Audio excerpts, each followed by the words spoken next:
Has Hellebuyck been playing okay? Since the first period, yeah, it seems like he's So you want some? everything. Not more, thank you. Tempting, but Your Chex Mix isn't that bad for you. what's up? Oh, I know that, but I'm already up against my calorie goal. I had one meal today, so Yeah. it was a big meal, but I only had one. But you end up having. I went to Imperial for lunch. I love Imperial so much. I got their lunch special, half a sub, 5 wings, $12. That's so good.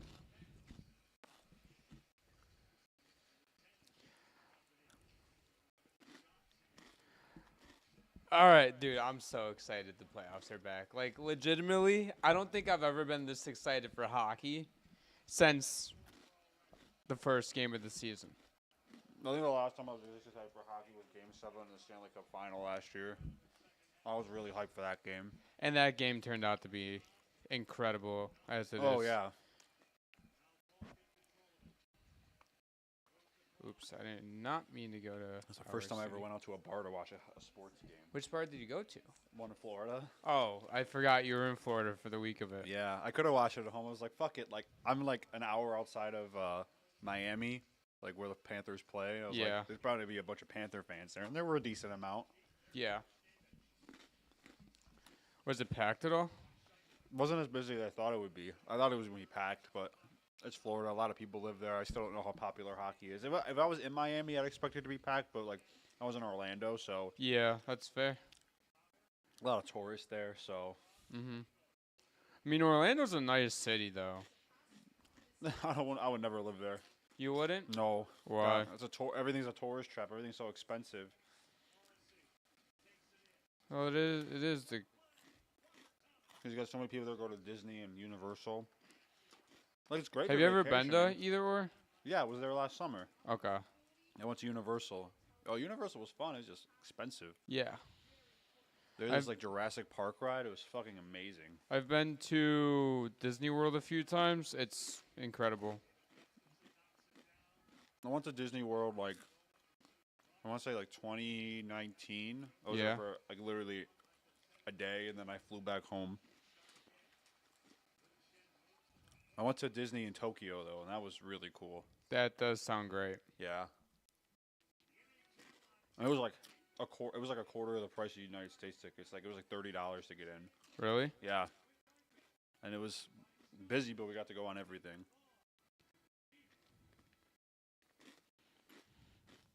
So if anyone's tuning in now, the Avs Stars game has not started yet, but we are watching the Jets and Blues right now, tied 3-3. The game's looking like it might be destined for overtime. So I filled out my official bracket yesterday. This is my picks with my brains. And I believe I picked the Jets in 6. Did you do the same for this series? Yeah, I had the Jets in 6. I think the Blues are not going to be easy to beat. I thought they were going to be a tough out this entire time, especially if they keep playing how they have been in this game so far.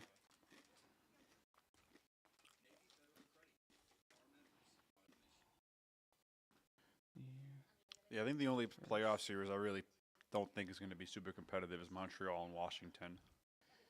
I mean, I think Montreal will be a tough out. I don't think Minnesota and Vegas will be that competitive of a series either. I think Vegas will be all over them. If they can slow down Kaprizov, I think they'll walk all over them. All they need to do is slow down like Kaprizov. Like that's just really his line because he's going to be playing with Eriksson Ek. So like I love Eriksson Ek, and like you even have the youngsters in Boldy and Rossi, but I mean Boldy and Rossi are going to have to step up, and Gustafsson's going to have to be really good. Faber's going to have to play a huge role like always. Their depth is going to have to somehow try to compete with. I don't think they have the depth to beat Vegas. Vegas seems like a team to me that is kind of destined to go on a deep run this year. Yeah. They're just too good. I feel like no one's been talking about Vegas either. Like, they're just kind of going under the radar. What if? Yeah, I mean, yeah, like, we both had them. Actually. Because we were both low on them going into the season. We were low. I had them as like a wild card I team. think I had them second in the division, in the Pacific. I was low on them. I thought they were going to make the playoffs, but... You were low, like, they're not going to be top 3 in the division. I mean, I didn't think Vancouver was going to take a gigantic Yeah, shit. you had You had What was like Edmonton, LA, Vancouver? Edmonton, Vancouver, LA, and then Vegas. Vegas is a wild card team. Yeah. And then I had the Oilers, Vegas, Canucks, Kings. So I didn't think. we were all really high in the Oilers. Everyone was, dude. I was watching the pregame show for this, and they were like going over their before game 1 of the season, their picks for Stanley Cup final. I think all four out of 5 of them had the Oilers in the Cup final. Dude, I did not think that losing Holloway and Broberg would be that much of a difference, but then they go out and immediately lose Evander Kane, which is huge for their depth as it is. So right off the bat, before the season even starts, you're losing 3 of some of your key contributors last year. I think they kind of knew Kane was going to be iffy because he wasn't really playing in the playoffs either. No. But I think people were kind of expecting Stuart Skinner to carry his playoff play into the regular season. I know we were. 100%. Everyone was. Yeah. Because, he played really well over that stretch in super high-pressure games, and you figure, why couldn't he do that in a regular season game where there's very little pressure? Right. And did he just get hot and he was just zoned in for that's my guess, is he was just month completely and a half dialed straight. in. His phone wasn't working. Maybe him getting benched for, who was it? Was it Pickard? It was Pickard. Maybe that set off something in him. He's like, I need to fucking step up. It did. Maybe McDavid had a talk with him because I heard McDavid was super intense last year in the playoff run. Me too. Just from the little bit of video we've seen in the locker room with McDavid, he was. I think that was after Game 3 of the finals, of course. All right, I just put a poll for you guys. Who's gonna win Game 1, the Avalanche or the Stars? I mean, we'll see if that game even starts on time. There's 3 minutes left in the St. Louis-Winnipeg game, and I don't think. The game puck has started yet. The game has started yet. It turned 54-36. That's crazy. That's crazy. In favor of the Jets, I'm guessing? No, the Blues. The Blues were a top 10 team in hits this season. Yeah, I'm gonna check to see if the game got delayed. I mean, I'm looking at it right now. There's still nothing at all. Either way, though, going into the Dallas and did you find anything at all? No, I haven't seen anything. I'll check after. I was checking to see if over. Elliot Friedman said anything, and nothing. It hasn't been delayed. Usually he said something, but either way, going into the Dallas and Colorado game, me and you both have this game going to 7 games, except if you guys watched our most recent episode, he has Colorado winning in 7. I have Dallas in 7. There's a couple key notes. Miro Heiskanen, he did skate with the team this morning, but he is not in the lineup. They will be without Jason Robertson for Game 1. That's huge. They do get Tyler Seguin back, as we've known for about the last week. And then on the Colorado side, there are a few injuries. Landeskog will not be playing in Game 1. I'm not going to expect him to play unless they get to round 2, I'd assume. Somebody brought up a good point on Twitter. It was like, it's going to be, for games 3 and 4 on home ice, it's going to be up to Bednar if he wants to dress or not, because he can't line match. So he doesn't have to, he can control who Landeskog goes out on the lines a lot or whatever. But still, though, I would be on the side of precaution. My guess is Landeskog doesn't play. I don't think he's going to play in Game 1 or 2.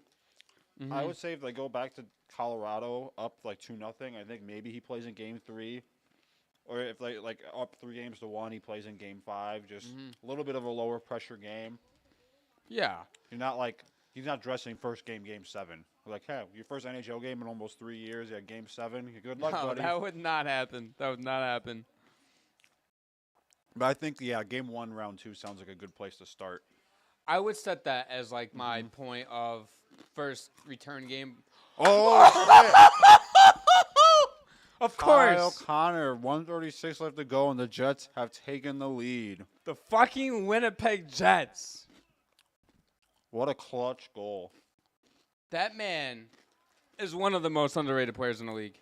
As soon as I saw him open up for that pass, I was like, oh, shit, this is dangerous. Yes.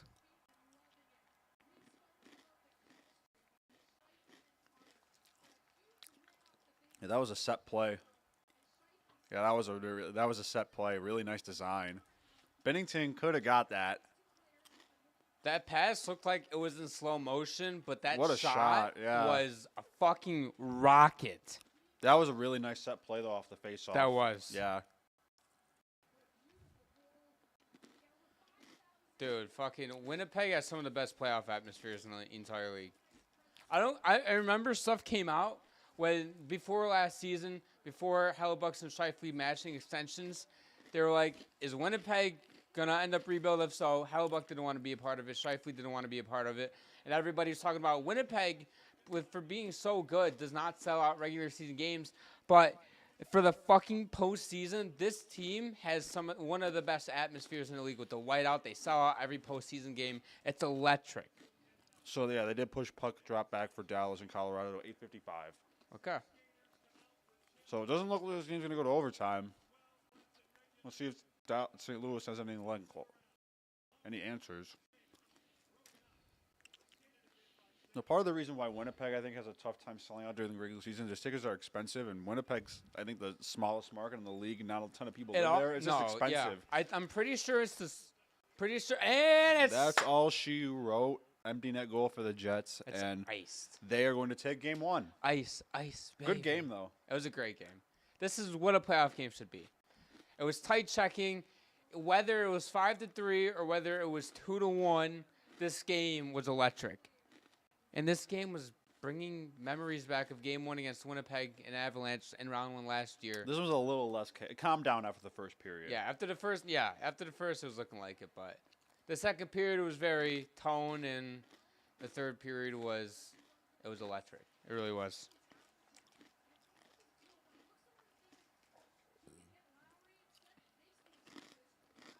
Whiteouts are cool. I wish the Jets were wearing white jerseys. Dude, that would be so sick. Although, I don't mind their navy blue jerseys. Their jerseys are, like, average. They're not bad to me, but they're also, they're not like, oh, my God, these jerseys are sick. Well, Bennington's sitting on the bench still. I mean, shit, might as well. You got nothing to lose. Fuck it, why not? I mean, credit to the Blues, though. They held in the game for most of it. Oh, this is not going to be an easy series for the Jets. No, it's not. And this is going to be... Hand pass, I think. Yeah.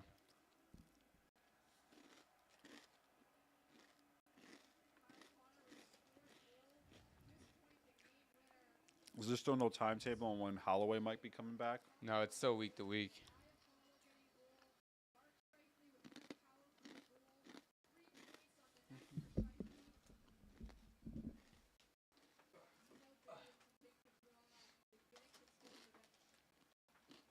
Is it still lagging?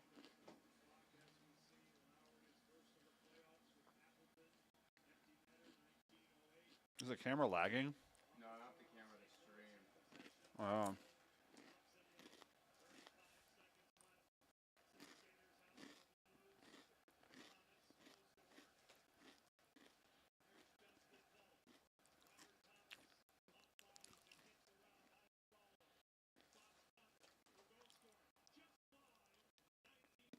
Oh, they're fighting.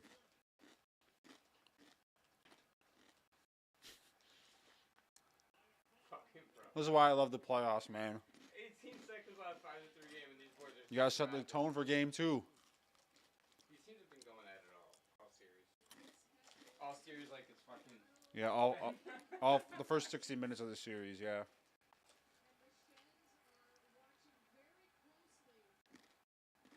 Oh, the Shuns gonna fight each other? That'd be great. I love that.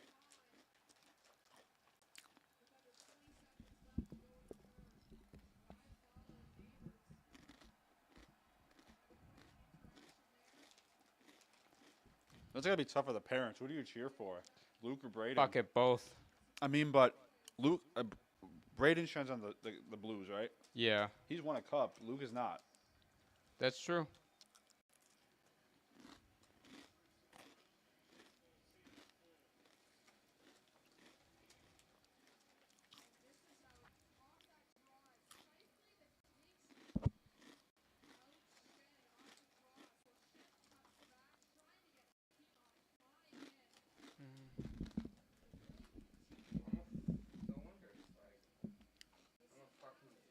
What you do? No, Do you have it on the wrong camera? No, I don't have it on the wrong camera.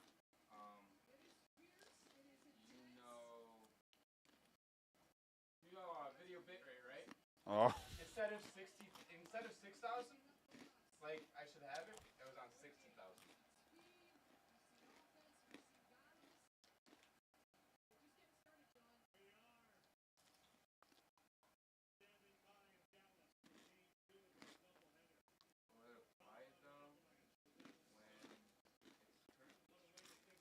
Can you like move your hands like really, really fast, real quick?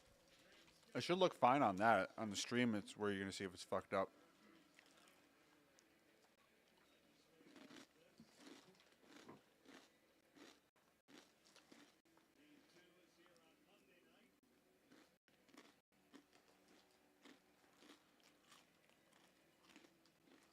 Okay, all right, it's better on the stream. I was overloading my PC by about 6 million bit rates, so that's on me. We should be good now. All right, we had technical difficulties, but we're so back. That's why I was kind of like on my phone and almost disengaged from the conversation because, obviously figured out You're now. good. I didn't know it was lagging, so. No, you're good. Okay, sick. Damn, it is. Hold on. I'm gonna go turn off the heat real quick.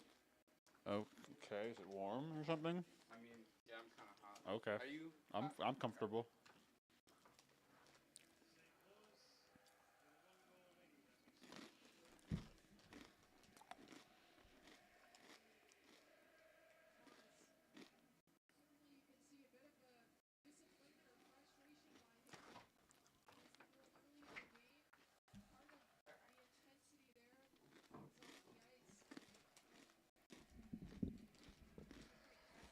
Let's go. Do you want me to throw on the game now, or you want me to wait until 0? I just want to see if they're gonna fight again.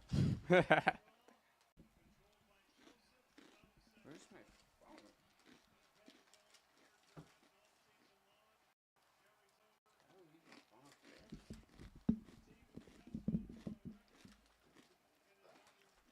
Oh, they're going at it again.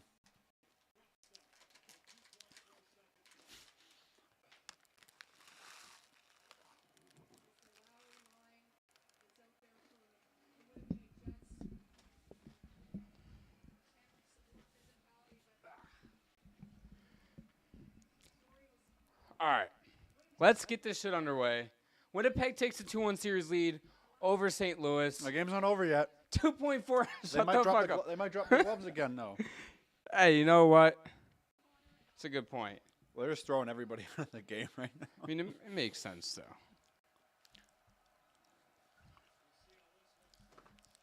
I got my coffee.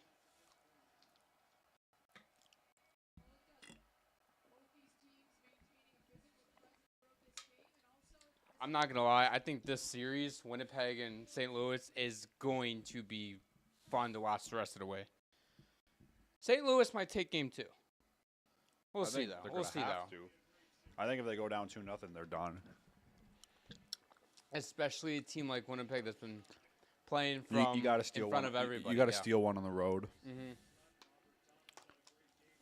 Remember, a series does not start until a road team wins a game. Mm-hmm. Bro, there's 2.4 left. Sit the fuck down. Come on, just end the game, man. Yo, for real. Hi, Dad. I love that sign. I love that.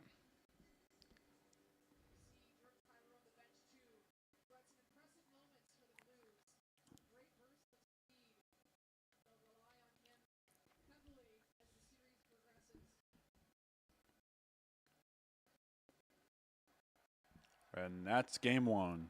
Winnipeg officially beat St. Louis after a little bit of fisticuffs after the 5th goal of the game for Winnipeg.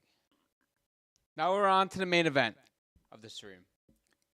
Event is starting. Okay, we probably have to wait a second.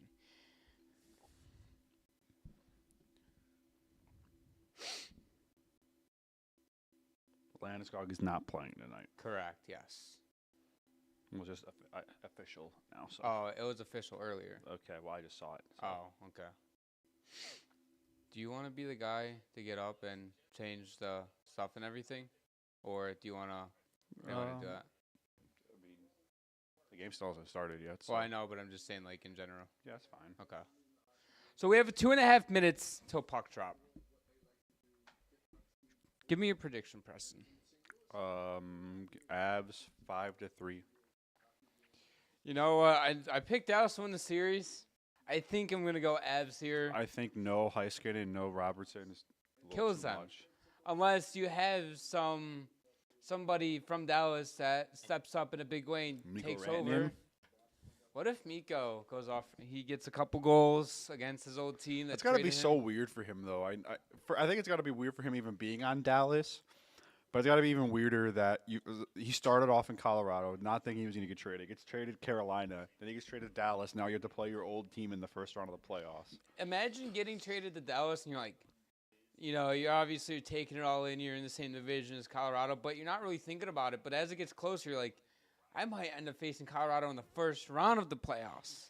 Yeah. That's nuts.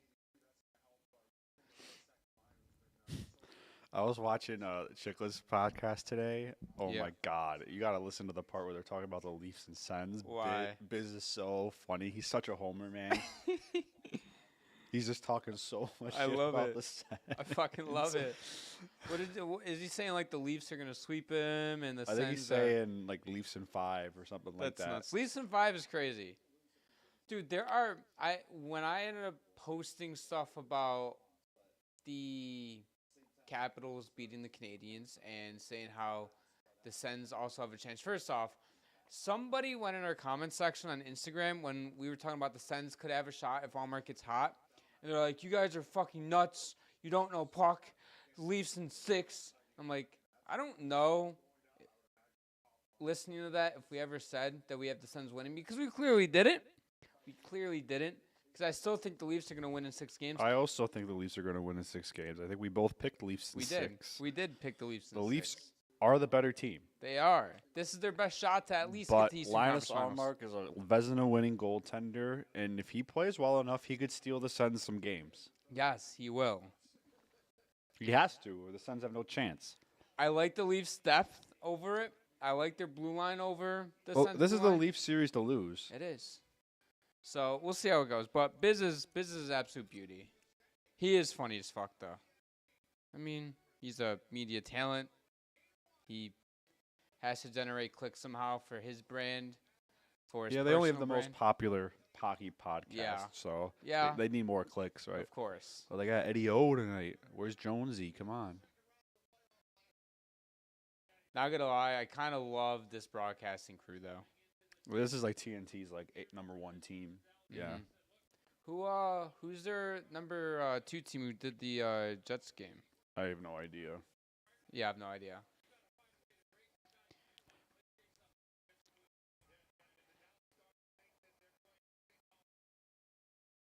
Because I think TNT is the Stanley Cup final this year. They do? Yeah, because ESPN had it last year. I think they did. take Do they turns. rotate it? I Yeah. didn't know that. Because TNT had the Cup final and it was Vegas in Florida. Okay. My parents are still coming in clutch with this. And here, oh my bad.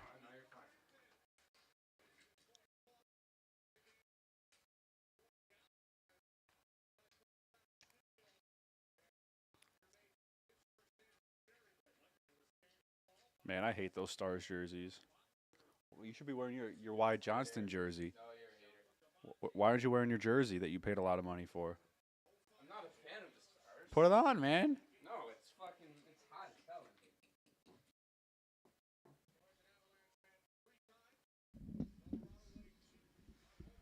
All right, so we're about 40 seconds in. Nothing has happened, of course, but the Stars already missing some passes, but, it's early.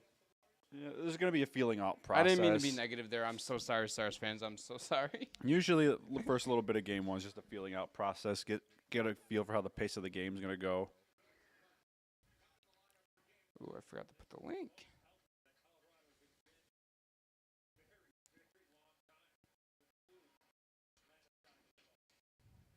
There we go. All right, we're all fucking set to go, baby. But I just think what Colorado has done, just completely retooling their roster midseason. They're healthy now. All the guys they brought in have been very good to their lineup. I think this team's just has too much. I think they will end up winning in game 1. It's probably going to be, I think it'll be I'll go 4-3. My God, he's just walking through everybody. Who is that? What I do like, what I just noticed, I don't know if this has been a thing or if this is new for the playoffs. The Dallas Stars in their stands on each row of steps in the front row have like green LED lights going up the middle. I don't know. I don't watch enough Stars games to know if that's a thing they've been doing all year. That has to be new because that wasn't like that last year in the playoffs. I don't know if it was like that for the regular season. I don't know. I don't remember. We're about 2 minutes in here as both teams battle for the puck in the Dallas Stars zone, trying to regain control, and it's kept in by the Avalanche. It's going to be a shot. Oh, rebound. Oh, good save. Another save by Ottinger, and Stars ice the puck. Well, already the Avalanche are starting to get a little bit of pressure on the Dallas Stars here. And the Dallas Stars, too, their blue line is a little bit shaky on paper coming into game one. So we'll see how they respond. Ottinger's going to have to stand on his head like he did for these couple shots here. Nice shot from the point and then had to stand tall on the rebound. That was a juicy rebound there, though. Yeah, it was a good save, though. It was. It was.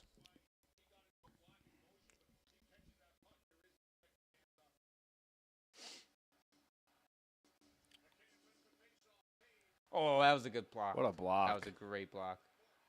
Maverick Board's been a stud for Dallas this year. A nice little third-line player for him. I wonder the impact Natchez is going to have for Colorado in this series or just in the playoffs in general. I mean, he's been amazing for them since he got to Colorado. 90-point pace for Colorado. I've been preaching it ever since we've been starting to talk about the playoffs. I want to see what Blackwood's made of in the playoffs. Yeah, I mean, we know what Otter is capable of. He has a pretty proven track record of being good in the playoffs. So, if you're the Stars, though, just like what they're doing right now, get pucks in deep and try to win the puck battles, and then they just got to get settled points. down. Home fans against a playoff rival, just a divisional rival. You just need to take a deep breath. I know you're without. And as we say that, right in and down and off run into each other at center ice. It's funny.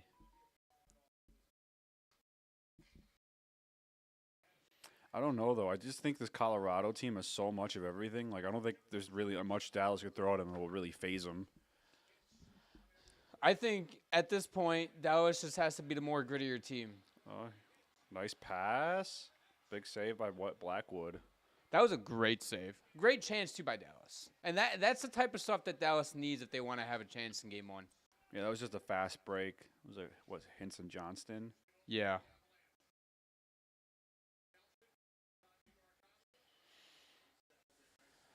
Huge game for Harley, too.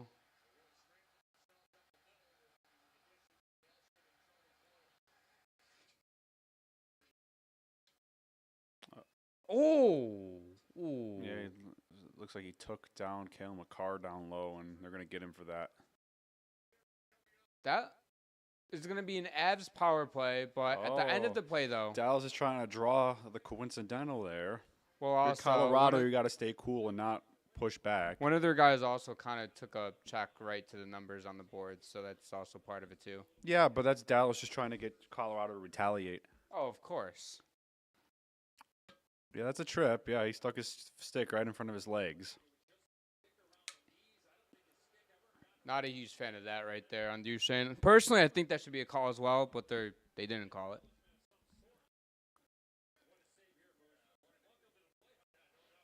We'll see the trip again. I don't care about this. So the same replay 6 times. I mean, it was clearly a trip. Marchman looks very confused in the box. I thought, personally, that clearly looked like a trip to me.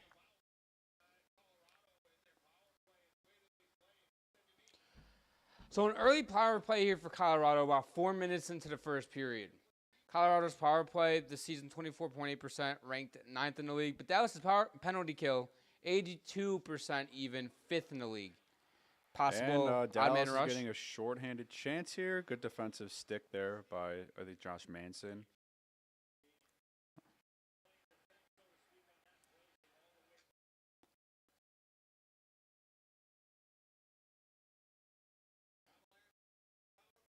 Oh, God, here comes McKinnon. Just cuts through 3 guys effortlessly. Oh, Another trip. they called it. It's going to be a 5-on-3 coming up for Colorado. Great save by Otter on That the one was one-timer. more of an obvious trip. That was so obvious. That was so obvious. So, with a minute 24 here, 5-on-3 for Colorado, Dallas is already getting in power play trouble, which with Makar, McKinnon, Natchez and company, Nichushkin, who is a playoff performer, you can't get in the 5-on-3 for a minute and a fucking half. Stars got to watch their sticks. They're being too loose with the stick. Yeah. When Makar is clearly past you like that, you might as well not even reach like that. Just let him go by you. Otherwise, he's so quick and so fast, he's going to end up drawing the power play either way. So here we are, Jerome McKinnon, Natchez, Nichushkin, and Makar all on the ice for Colorado. A minute 24. This power play is so ridiculous, has so much talent on it. Can Colorado... Jonathan Drouin's been a good comeback story as well. Kind of was written off a few years ago, comes to Colorado, and really, I think he's found a good place for him to be. Was his first year the Cup year or the year after? No, he was on the Canadians then. Okay. I think last year was his first year in Colorado. Yeah, I don't know. Yeah, I mean, he played with Nathan McKinnon and juniors, so they're good friends. A minute to go here. No, that was a great stick good right there. defensive stick there. And good keep on McKinnon, Colorado's top of the got right to circle. slow things down. You're on a 5-on-3. You don't need to rush things. Sam Steele wasn't able to get the puck out. McKinnon in the slot misses the net. Top of the circle. That's a rare Back miss to from McKinnon him. again. They're trying to do too much. They just got to slow it down. I know you want to get ahead early in a playoff game, but you're on a 5-on-3. There's plenty of space. Just take your time. They were being, it looked like they were being quick with their passes instead of slowing the pace down. I think if you're Makar in that situation, I get it's Makar, and I'm just some random guy on a camera right now. But control the puck, control the pace of play a little bit. Yeah, Makar, you listen to us. Exactly.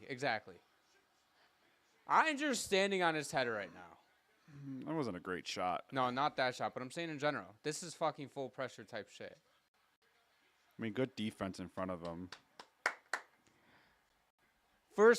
The first penalty expires. Marshman's back on the ice. He's going straight to the bench, of course. 30 seconds left here on the 5-on-4. The shots are already 7-1 for Colorado. You read my mind. So did the commentator. He just said the same thing. See if they can get a quick one here before the power play ends. They have PP2 out here right now. And they turn it over again. Not a good power play at all for the Avalanche. They were just forcing things.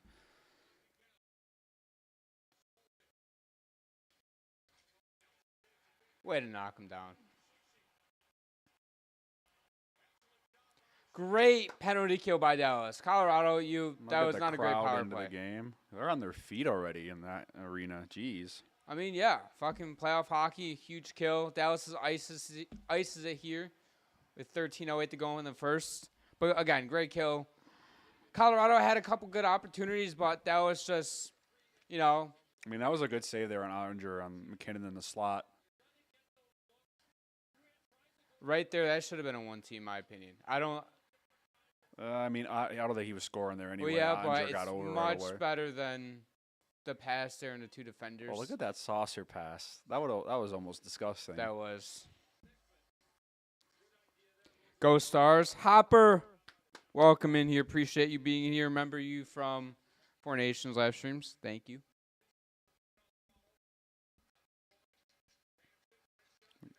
Colorado's been all over them to start.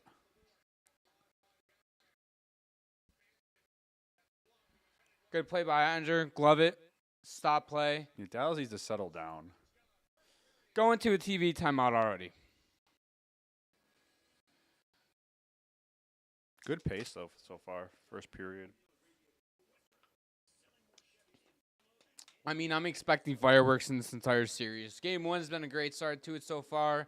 Couple dumb mistakes by Dallas, but penalty kill held Colorado's power play to bay. And we've seen so many times where a team like Colorado, whether it's the playoffs or it doesn't matter, playoffs, regular season, high stakes, low stakes games, they get an early power play, and then they score on it, and then they're just on the opponent the rest of the way. That was 2 great kills in front of their home crowd. They get the crowd going. They get some momentum back, and they avoid completely shooting their foots off of their legs in the first 5-10 minutes of this game.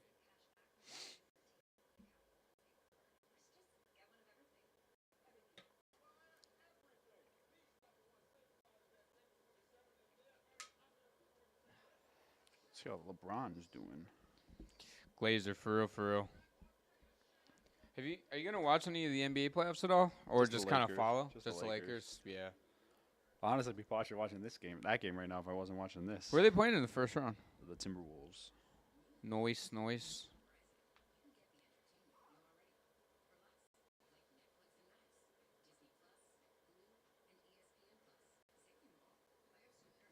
Luka's already got 12 points. Luke is a dog.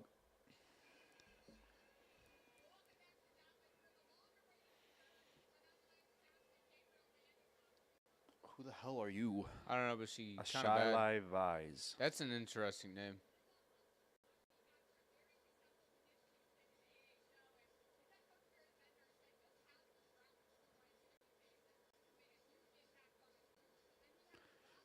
Yeah, it's got to be big for the Avs just having having Landeskog just with the team again. Yeah, like actually on the ice is nice. Like traveling with them and just being around the guys again. Like it's got to be such a huge morale boost. That I'm so happy that the Avalanche are getting him back. It really felt like his career was over, but he persevered and he got through it, and now their motherfucking captain is back. It's close. Not back on the ice. Yeah. I should have reiterated that and specified, but he's back in the locker room, skating with the team. See if Dallas can start getting some chances here. Ooh. Oh, nice pass to the slot. Misses the net. He's just like me, for real. The Stars finally puck possessing a little bit here. Okay. Blackwood covers it up here. But shots are 8-2 in favor of Colorado right now. We have 12:23 left in the first.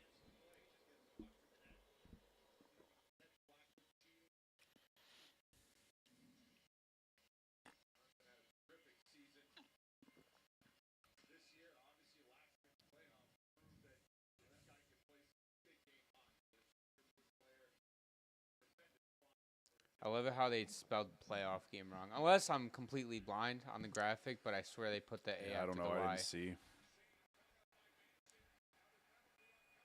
Oh, and Dallas is now going to get a power play.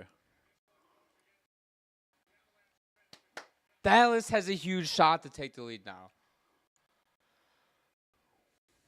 What's the call? Either holding or interference.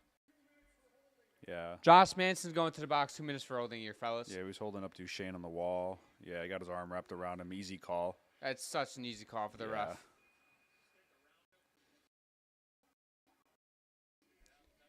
We'll see if Dallas can start to gain a little bit of momentum here. Not that they already had a little bit from the 2 penalty kills and now here on the power play. Colorado, huge kill here, man. Huge fucking kill.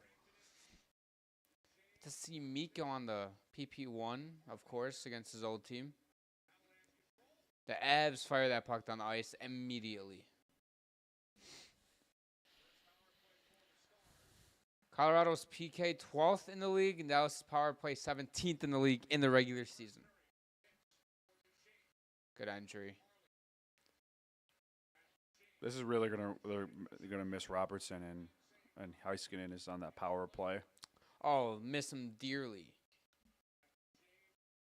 And Heiskanen, they've already been without him for the last month and a half, 2 months. But now you're also without a guy in Jason Robertson, who, by the way, got hurt in the last game of the season. That meant nothing. Just want to put that out there. But, that's just me. Oh, good save by Blackwood. Good passing, good shot, good save all around. Yo, Matt Duchesne was low-key a GOAT for me in fantasy hockey this year. He's had a great season. Back-to-back champ fantasy hockey. Of course. Never a doubt.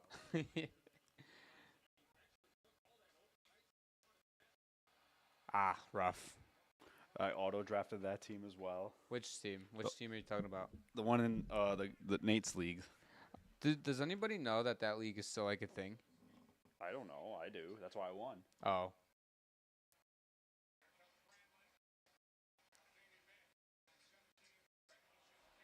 And that puck gets passed right back down the ice. There's 25 seconds left to go here on the Dallas power play. And shots are now 8-5. Dallas has 3 shots on this power play so far. They get the puck in deep around the net. As now it's going to be taken away by Colorado. Kept in, though, by Dadanoff. Right circle. Great save there. Juicy rebound. Oh, my God. Blackwood's coming up huge. Got across post to post. And then a juicy rebound got left. And he comes up with another huge save. Yeah, Matt Duchene had 82 points this season. 82 points. Did not know it was that much. Great save, 1. Juicy rebound. A nice pass. Got over to the left post again.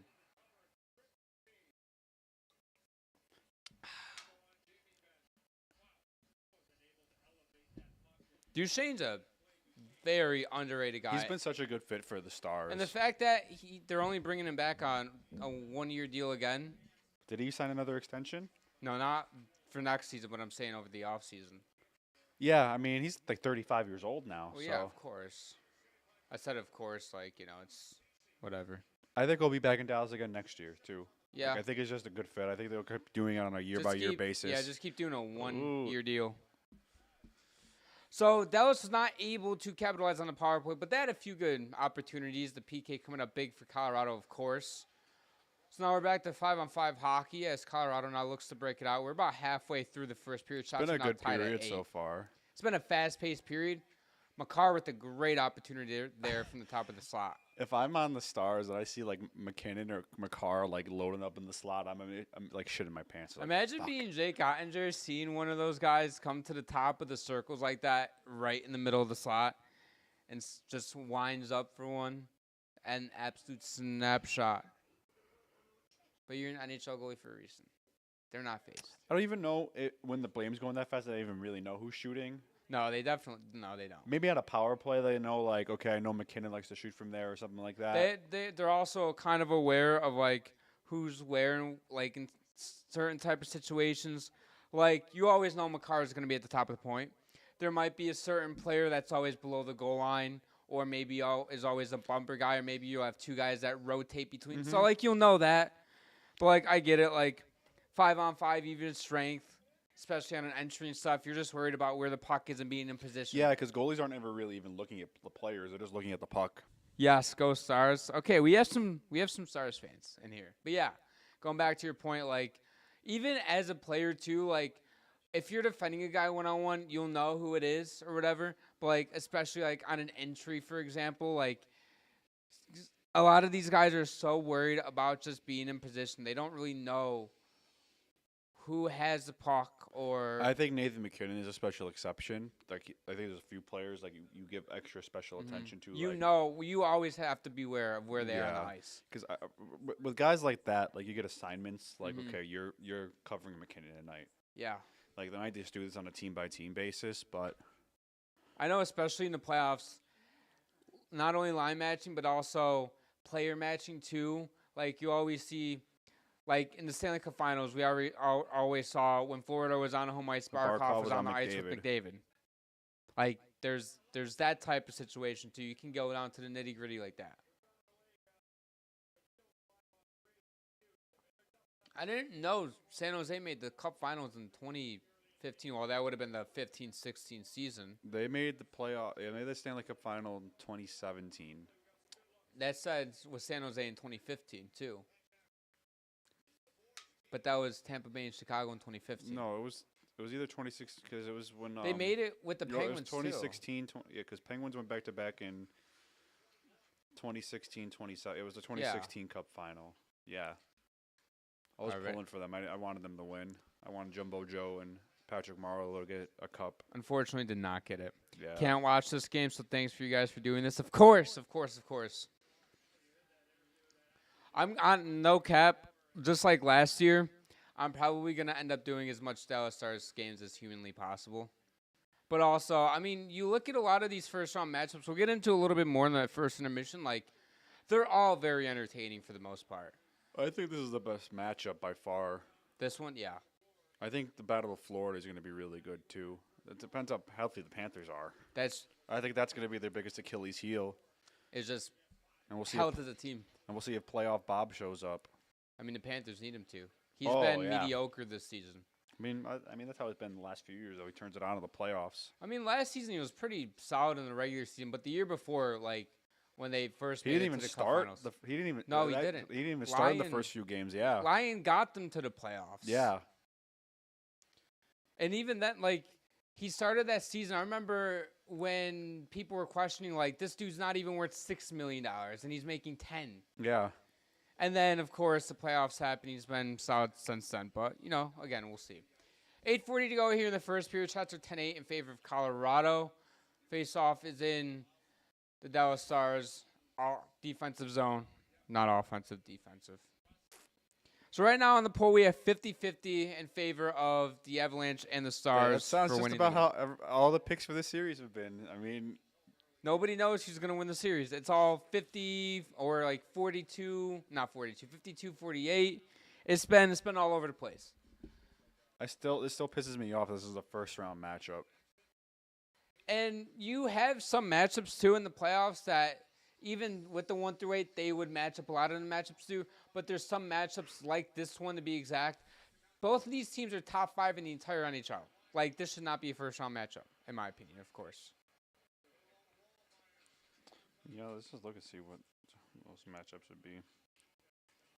So in the East, 1 through 8 would be Montreal versus Washington still, and then it would be Toronto versus New Jersey, Tampa versus Ottawa, and then Carolina versus Florida. So all the series would be different except for Washington and Montreal. How about in the West? In the West, it would be Winnipeg, St. Louis, Vegas, Minnesota, Dallas, Edmonton, and then LA, Colorado. So the only series that would change were really the 2-3 series.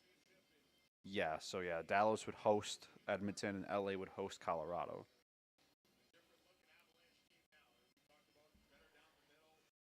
We have a face-off here in the Colorado Avalanche zone with 8:12 to go in the first period. And Colorado wins the face-off as they're looking to break the puck out, and they flip it back up to center ice.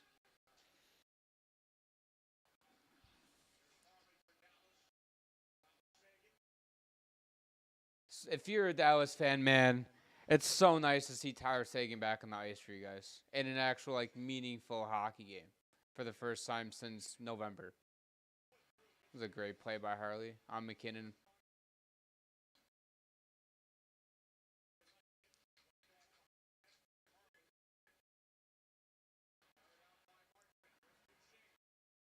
Shane looking to make something happen here in the Colorado zone. That puck goes up in that play. Yep.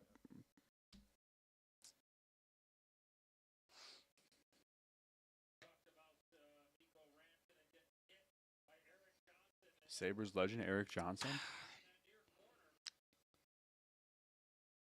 Remember when the Sabres added him to the blue line before last season, and Kevin Adams is definitely sitting there thinking he's the answer of breaking the drought. I get why they brought him in. Just have a good veteran player course. for Darlene and Power to learn from.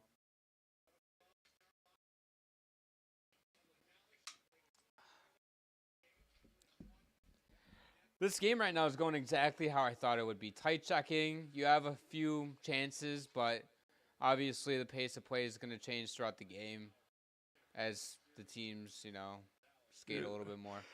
After those power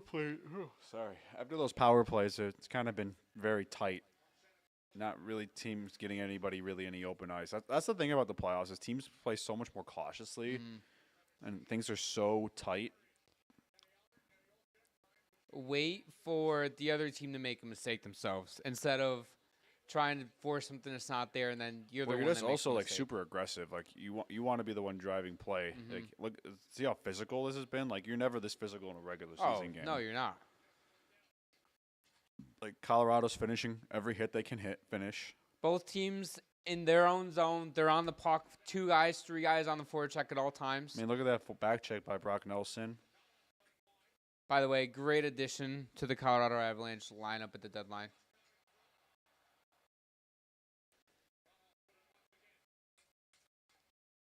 Good defensive play.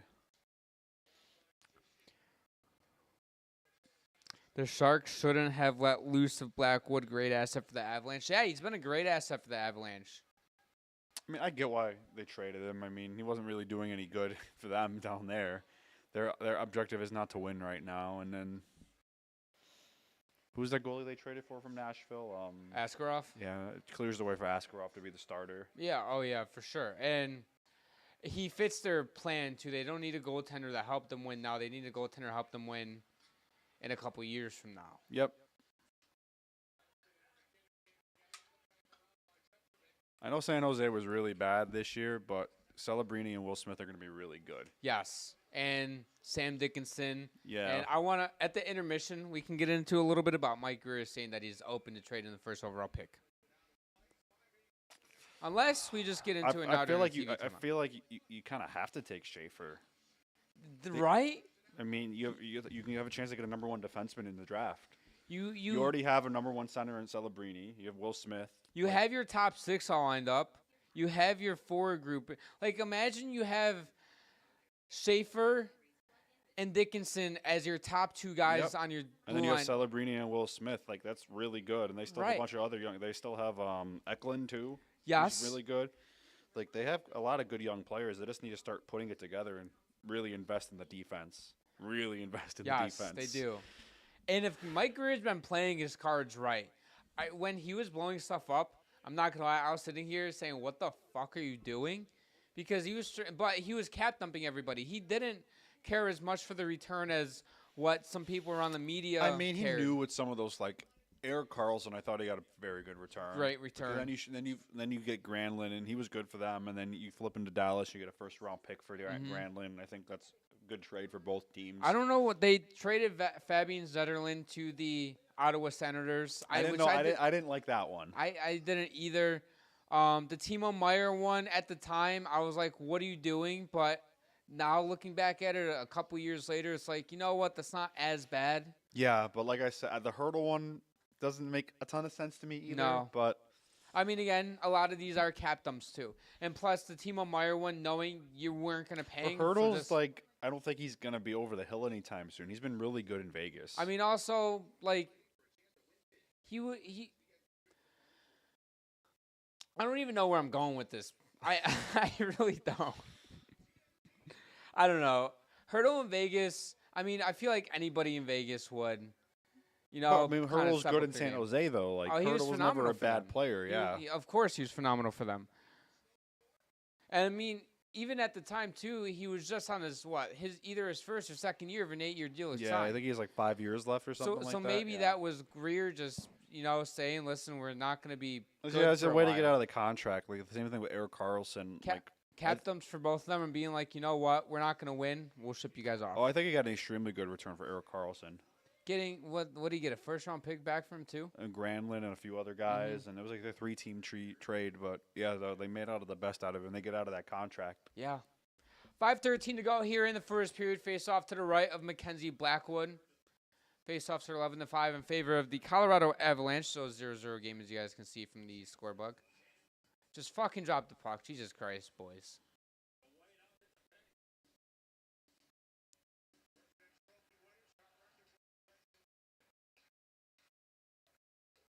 I want to ask you something real quick. Yeah. Who do you have scoring the first goal, Dallas or Colorado? I don't know. I just get the feeling Dallas is going to score first. I don't know why. I just have this feeling. I asked that because, it feels like Dallas is going to break through, but I don't know. We'll see, I guess. Nice little hack there from both guys. I love the chippiness. See, it's weird. It's weird seeing Rantanen in a Stars jersey. It's going to be for a while. Again, like you brought up in one of our episodes, same thing with Steven Stamkos. It's just weird. But you get used to seeing those players in those jerseys. After a while, yeah. When you think of them in that jersey. I think it's even weirder seeing Stamkos in a Predators jersey. I don't think that'll ever look right. Honestly, it wouldn't shock me after his contract's over with Nashville if he's still playing, if he goes back to Tampa on a cheap deal. How long was the deal in Nashville? 4 years?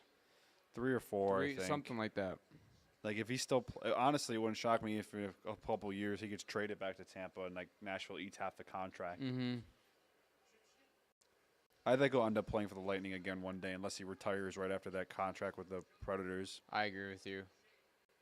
He'll retire in Lightning at least. Like, he'll Yeah. just sign a one-day deal to retire there. Then they can retire his number and everything. About less than 4 minutes to go here in the first period. Neither team has really been to generate a ton of pressure in probably about the last 7 to 8 minutes of game time. Hints with some speed, drops it off. Ooh, broken stick on the plate.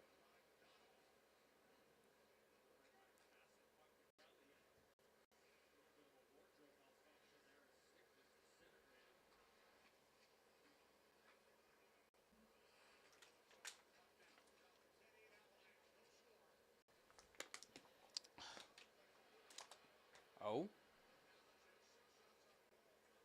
That was the worst attempt at a hezzy by Maverick Bork I've ever Maybe it was seen. just really good defense, though. They weren't giving him anything.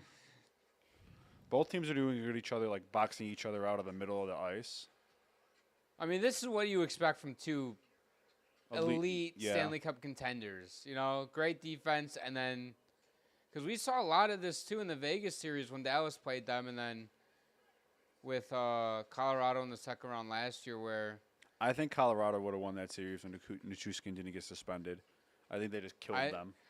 My thing about, like, I can go back and forth with that because I kind of agree with that take, but I also agree on the Dallas side where if Dallas doesn't have to play both Colorado and Vegas, then they end up making it to the finals. But if both teams are healthy and honestly, if they didn't have to play Vegas in the first round, maybe they would have beat Colorado with Nichushkin. But Nichushkin, though, the playoff series last year was... I remember the first game after, I think we did that game together. We might have live streamed that game. I remember watching it, and, like, the bench had no energy. Yeah, they literally found out, like, an hour or two before the game. Yeah. Like, I'm pretty sure Nichushkin was at morning skate, too.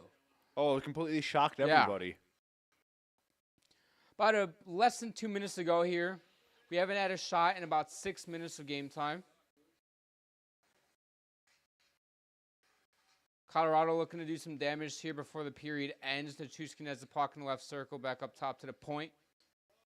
Girard with the shot there on Ottinger, who comes up with the save with the minute 32 to go here in period number 1.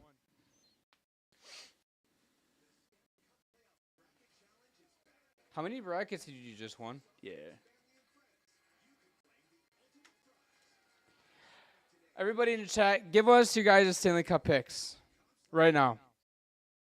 Sign and ask, it's demand. That sounded so mean. Sorry, guys.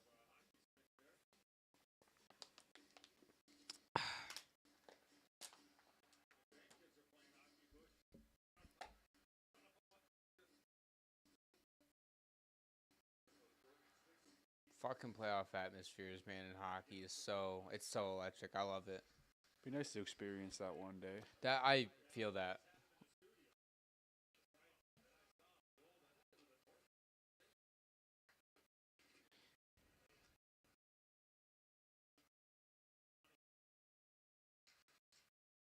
Oh, nice little move. I was about to say good defense, then bro came up with the puck.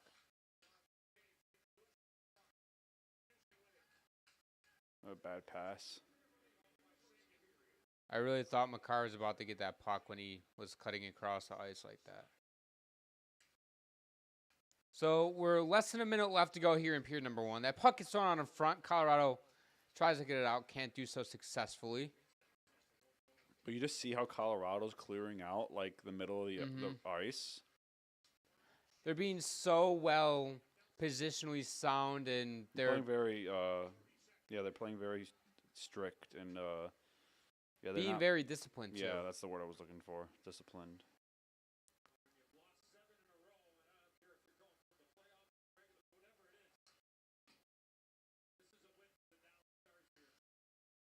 Ugh. Did he just say it's a win for the Dallas Stars to have a 0-0 game? Well, they've lost 7 straight. I don't. 7 straight losing, no matter what, sucks. That's what Jets he was saying. He's like he doesn't care. Jets and Leafs. This dude has a Jets and Leafs. The All Canada. That's crazy. I ended up watching Jesse Pollock from Bar Down.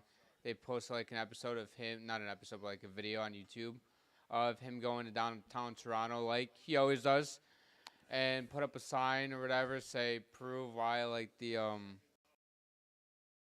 Jets will not go as far in the playoffs as Leafs or whatever. And somebody said the Jets and Leafs will end up meeting in the finals. So he was like, all Canada finals would be sick, but again, I don't see it happening. Now, I truthfully don't give a shit if a Canadian team wins or not. Yeah, I don't care either. Like, the people that make it a thing where it's like, oh, we can't have Canada team win the Stanley Cup Finals. It's like, I don't give a fuck. I don't think it really matters. I just want a good finals. Both teams have every team has players from all over the world. It's not like it's the Olympics or something where it's like it's only Canadian players or like only Americans. Mm-hmm. Like there's guys from literally all over the world on every single team. Correct. So it literally doesn't matter. That is the end of the first period. We still have a 0-0 game, fellas. Now we get to listen to fucking Biz talk for 20 minutes. I mean, could you really be that mad on it?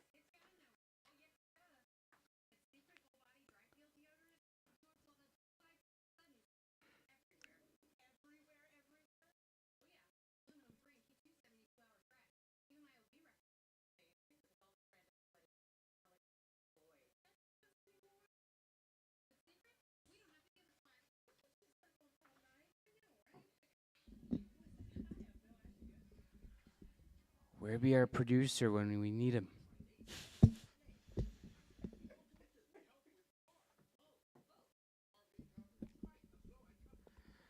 Again, overall takes on that period.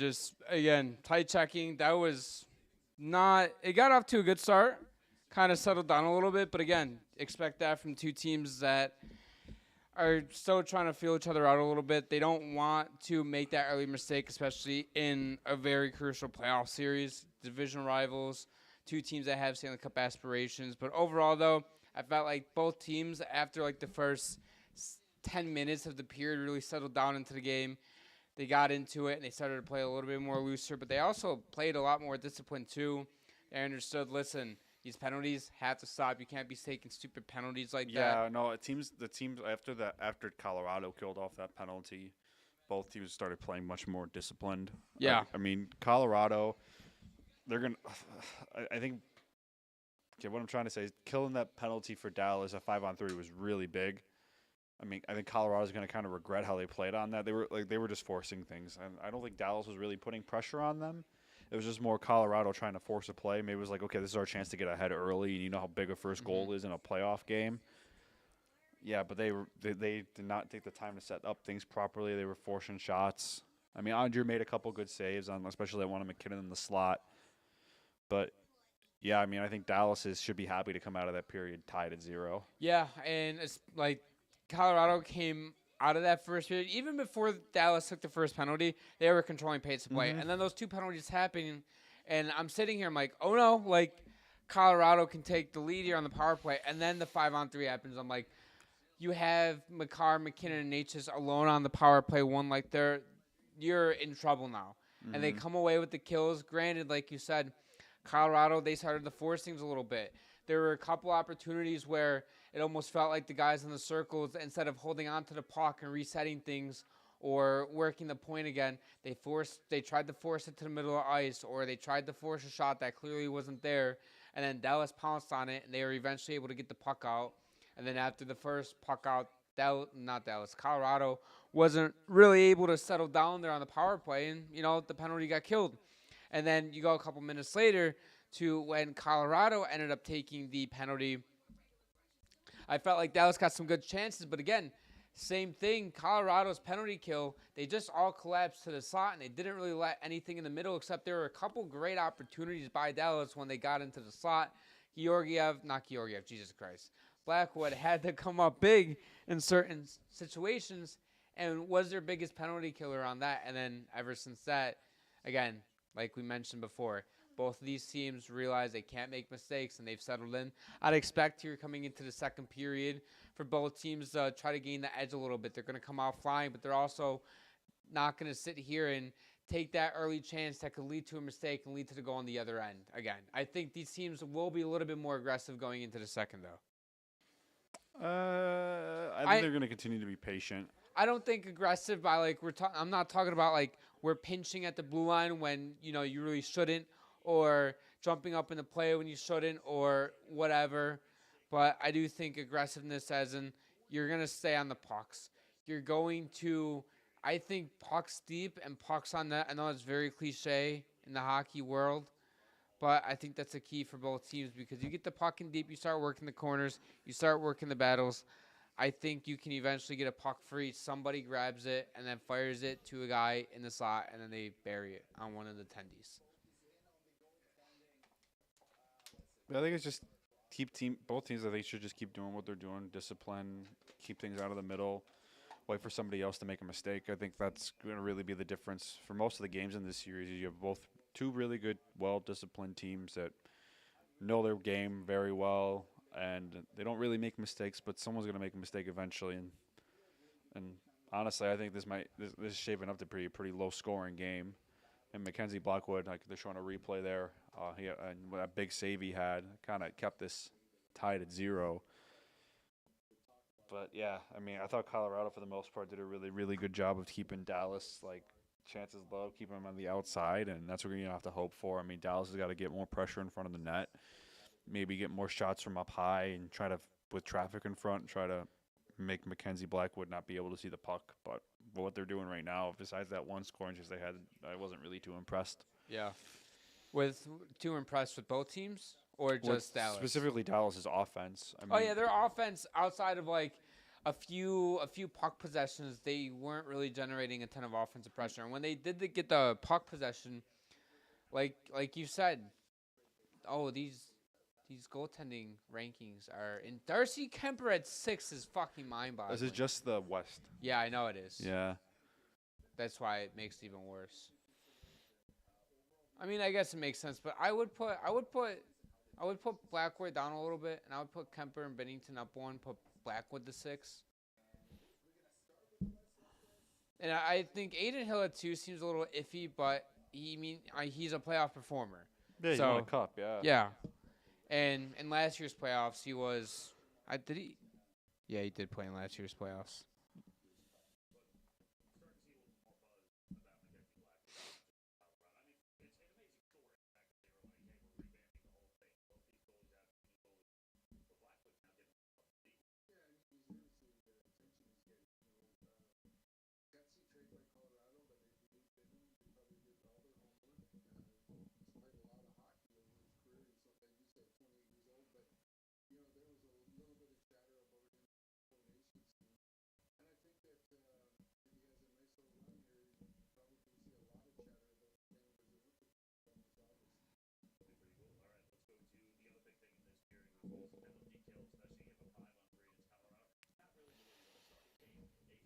I'm tired. I'm going to go home and mess with my computer more. That sounds like fun. It's not. I know. Being sad tired.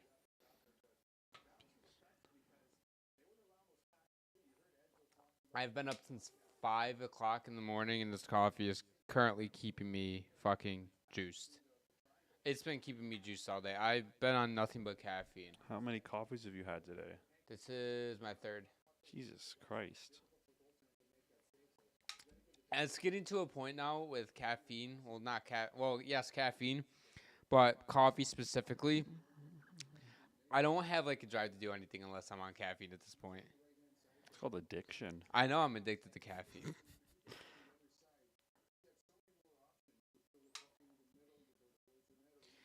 I'm also excited for tomorrow's games. I know tomorrow's Easter. Are you doing anything for Easter? I'm probably just doing something with my family for dinner. Yeah, I'm kind of rocking the same boat, but I'm going to end up trying to catch the 3 o'clock game. The Ottawa and Sens game, I'm probably going to end up streaming. And then the 10 o'clock game, I'll probably just fall asleep to that because I have to work at 8 o'clock in the morning on I'm probably not Monday going to morning. catch that game. I'm going to try to watch Ottawa and Toronto, though. I'm excited for that entire series. I've been preaching this on our Instagram account and all over our social medias and stuff. I don't think anybody is more excited to see Brady Tkachuk outside of Sens fans than us. I mean, there's a lot of people very excited about that. Of course. It's still the one gripe that I have with the NHL scheduling playoff format. I get it levels out at the end of the day, but you have a couple game ones starting on today on the first day, which I don't mind. But then you have game ones. You have some game ones that aren't even on until Monday. But then you have game twos on Monday.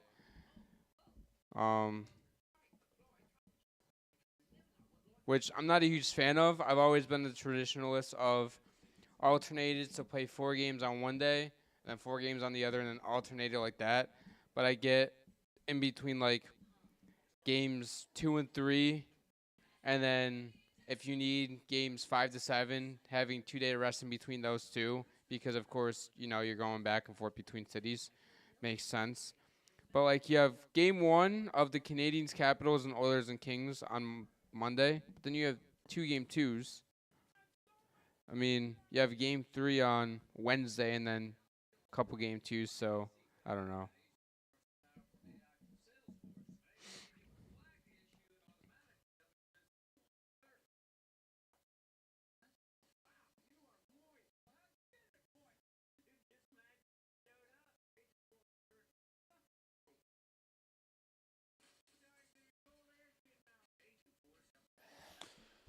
Ugh, I hate intermission.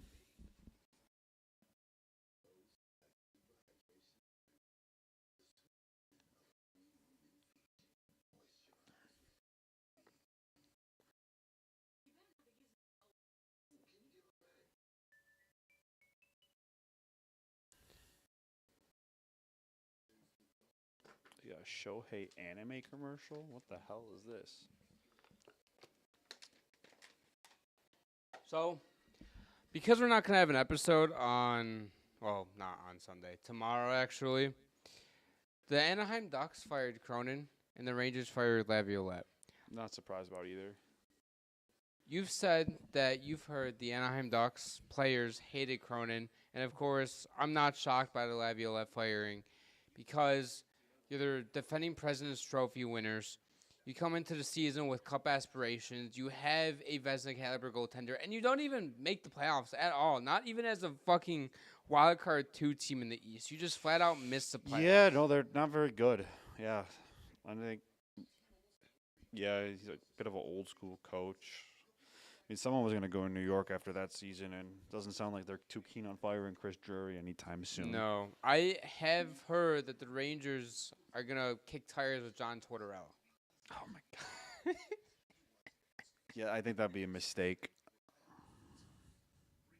I've also heard Joel Quenneville could be coming back to the Rangers. They're going to reach out to him, see if he's interested in a job, but I don't know. We'll see, I guess.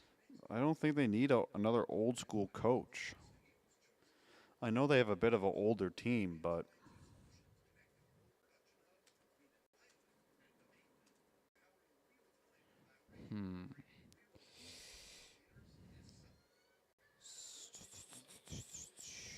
yeah, I don't know. I'm looking to see who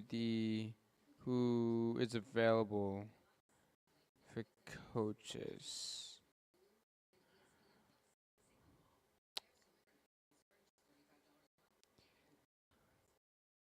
They're not gonna bring Gallant back in. Woodcroft's still out there if he doesn't have a job.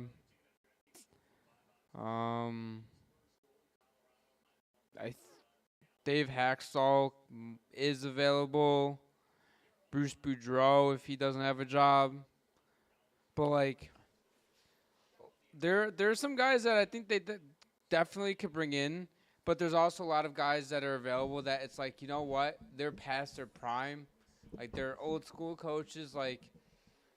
The Rangers they have a big offseason in terms of they need to bring in the right coach too. Like you said, bringing in John Tortorella would do more damage than good.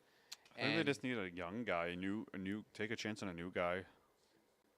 Get some youthful energy. and get some juice flowing in that locker room too.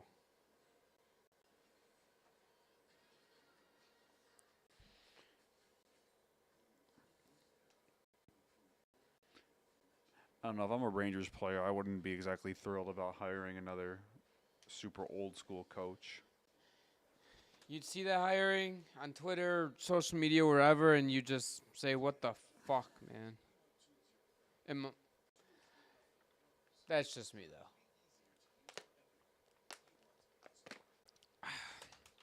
Yeah, I think the smart thing would be to do is just take your time and interview as many different candidates as possible and come to it. Because it's going to be a sought-after job. It means the Rangers, people want that job. They have a good team.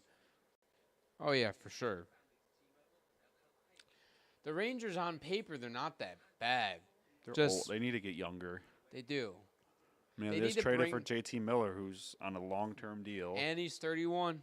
They got Chris Kreider on a horrible contract. I mean, Panarin's still a stud, but he's getting older. And I'm not going to mention it here, but he's dealing with some off-the-ice shit, by the way, guys. Did you hear about that? Yeah, Chris told me about that, yeah. And there's been some rumors of the Rangers possibly looking to move on from Keandre Miller because he is an RFA this year. If there's any other team in the league, I'd be all over that. Yes. The kid needs to get out of New York. He's drowning in New York, man. They're not good with young players. Like, they're not good. They can't develop him. And that's why they haven't been this team that's been able to get over the hump. They've been carried so much by Igor Shesterkin. I think Lafreniere could be so much better, too. I think coaching holds him back. He didn't have a great season this year. He regressed from last season. And his playoff performance last year, there was so much hype of him coming into this season. It's like, can this dude get the 65, 70-point mark? He was one of their best players in the playoffs last year, one of the most consistent. And he just never, I guess, lived up to. They ended up trading Cheadle to bring in JT Miller. They trade away Capo Caco, another young player. I think he needed to go anyway, just because of how the Rangers are not good with young players. I think Keandre Miller still can be a really good player. I think he needs to get out of there too. Keandre Miller's best season right now has been his second season. And ever since then, he's just regressed in every facet of the game, whether it's offensively, defensively. I think he has improved offensively. I think offensively is where he's kind of regressed. He came into the league as a very good puck mover prospect defenseman, and it's kind of regressed. I mean, Adam Fox didn't have a great year. Did you see the player polls? I might throw out a video about that. Oh, actually, that's old. Never mind. That's like 5 days old, almost a week. But did you see the player polls at all? Adam Fox was ranked as a it was either top 3 or top 4 defenseman, according to NHL execs. I mean, he's good. Oh, he's great. I don't know if he's top 5 right now. I mean, I would go Makar, Quinn Hughes, Zach Werenski, Rasmus Dahlin, and I think you could throw Miro Heiskanen in there. I think, honestly, Yossi and Heiskanen are interchangeable. I don't know if I'm forgetting any top-tier defensemen. I love Slavin. I think he's inside the top 10 for sure. Adam Fox is in there, of course. Who else am I missing? God, hold on.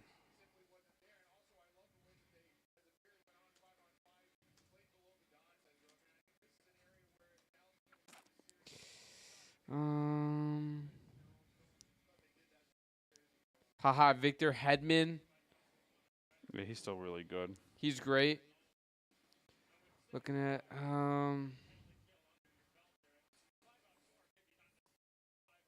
don't even know how many guys that was, but yeah, I don't know if Adam Fox is a top 5 defenseman. Now, again, top 10, 100%, but yeah, top 5, what I stated earlier. Miro Heiskanen, Dahlin, Zach Werenski, Quinn Hughes, and Cal Makar.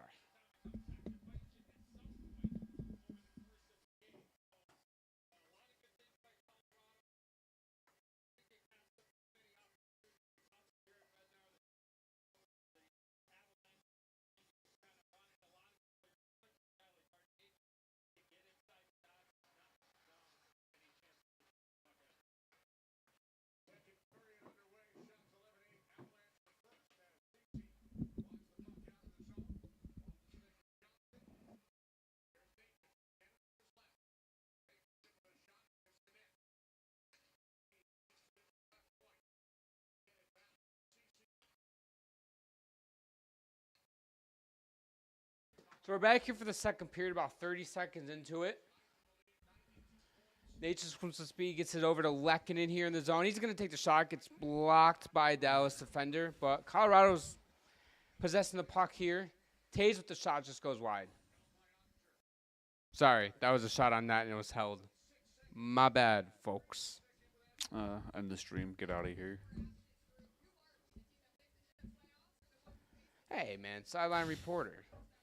Misha Donskov, assistant coach for the Dallas Stars. I love that name. That name is beautiful. He looks like a creative character, though. He might be a little Russian, too. Just a little bit. And as Colorado wins the draw, they win it 2 cleanly back to their own zone, so they look to reset here as they are throwing that puck deep into Dallas's zone. Ottinger tries to plays it, can't quite get to it. That puck goes up and out of play.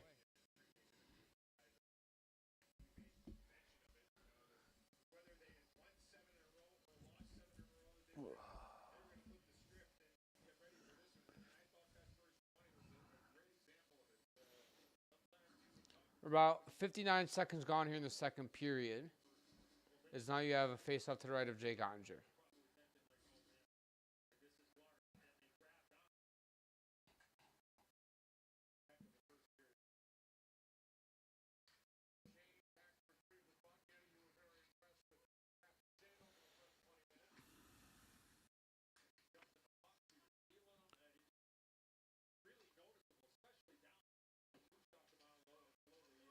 But offsides here as Dallas comes back with it the other way. Marshman drops it off for Sagan. Sagan tries a return pass. Colorado comes back with the puck. Up the ice on the left wing. Nichushkin with it through center ice into... Oh, that would have been a too many men. Got lucky. Yeah. Labushkin with it into the Avs zone. That gets thrown down deep by Dadonov. Couple Dallas Blue Islanders go for a line change. Puck is still held on Blackwood. That's going to be a glove save here with 18:07 to go in period number 2. Shots are 11-9 in favor of Colorado.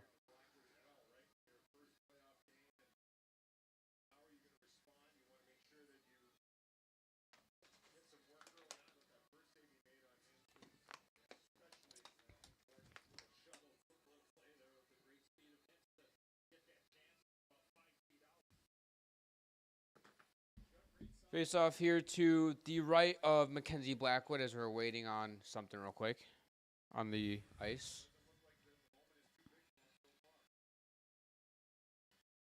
The refs are... Okay, he had to move a player over about 2 inches. Sick.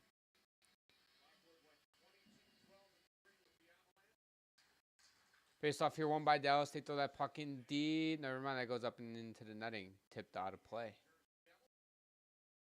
So we're going to have a face-off here about 3 seconds after the last one. Still in Colorado's zone, I believe.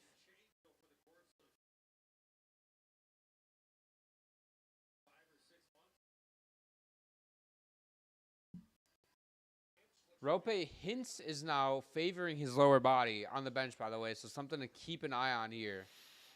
Just ice. Put some ice on it. You'll be good. Face off here to the right of Mackenzie Blackwood, won by the Avalanche this time as McCarr flips that up into center ice, bouncing puck there in the Dallas zone. Now puck's down low to the right corner. Yeah. Ross Colton with the chance, can't quite get it on Ottinger as now Dallas just banks that off the boards back into the neutral zone. Colorado back with the puck in their own zone, going D to D here with 2.5 gone, as now through the breakout. As now Kiviranta throws that puck in deep on Ottinger, and Dallas comes back with it the other way. Rantanen with it. He gets that puck in deep in the Colorado zone. Puck now gets from there on the boards, as now Colorado comes back with it the other way down the right wing. Ottinger plays it behind his own net. He backhands that, and it's going to be out in front, cut in. And now Drouin. Was that Drouin? Drewy. Drury. I totally forgot they have Jack Drury. Not going to lie. Rantanen gets hit off the puck immediately as now the Dallas Stars have the puck on the right wing. They throw that puck in deep, banked back off the boards as now both teams are going back and forth between the neutral zone As now Nichushkin tries to get that puck in deep. Lindell has the puck behind his own net. He has Nichushkin on him. Banks that off. Kept in by Colorado. Left circle with Natchez. That ends up hitting off the Dallas Stars defender.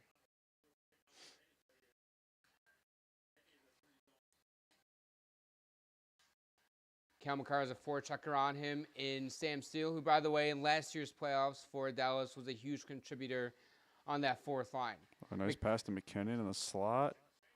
Great save by Ottinger. I don't think Ottinger even saw that shot. I think he just hit him. It was a great A opportunity there by McKinnon. Natchez now with the puck. He gets that over to McKinnon. So McKinnon's disgusting. Shot by McCarr. Just to stop on a dime like that at full speed. Yeah. Because I thought at first that pass was going to be too far for him, and then he caught up to it, and then he stopped. Like that, Nathan McKinnon's ridiculous. That was a hell of a feed, too.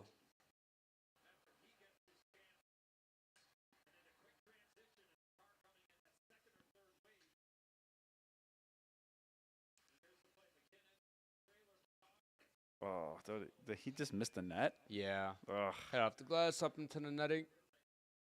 About 4 minutes gone here in the second period.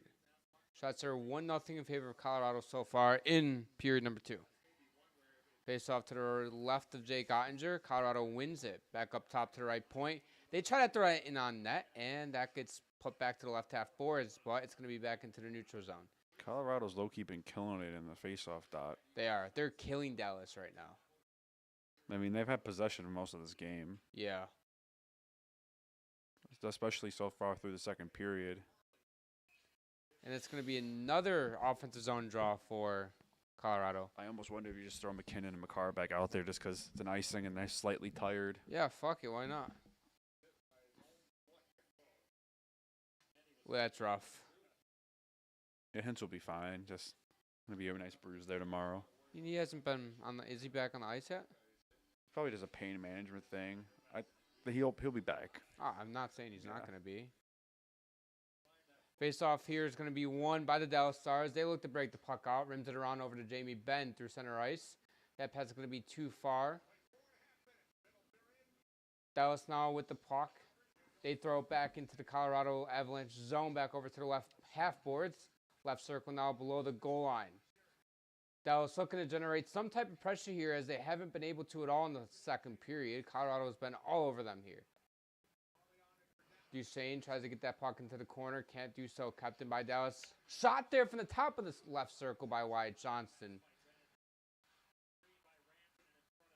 Taves banks that off. Kept in by Dallas. Wyatt Johnston on the left circle. He ends up getting hit off the puck. Gets it down low for Ben. Ben now below the goal line. As now he gets pinned up against the boards by Taves. About 5 minutes gone here in the second period. Rantanen comes up with the puck. Now back with it. Throws that puck down low. Intercepted by Devin Taves, who rims it around. Colorado's got to get this puck out. There we go. And there we go. Puck's going to be deflected up into Colorado's zone. No ice. Devin Taves ends up fighting for it there. Sagan goes into the corner for the Dallas Stars in the right corner. Goes below the goal line. Mason Marchment with the puck. Sagan back up top. It's going to be a shot there. It just goes wide. Mackenzie Blackwood gets over to the right circle and covers it up.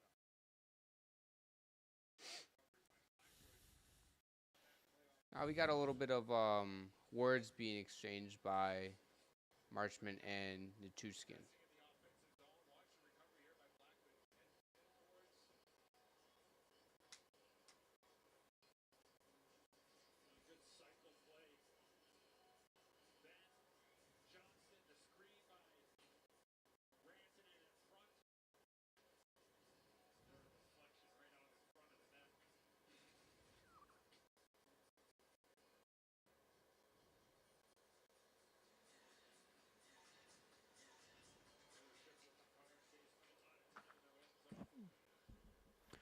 Are they taking a commercial break yet this period? No, not yet. Probably next whistle. Colorado's back with the puck once again, but nobody's home there. Oh, that was a stupid play. That was a bad turnover. He didn't know where to go with it.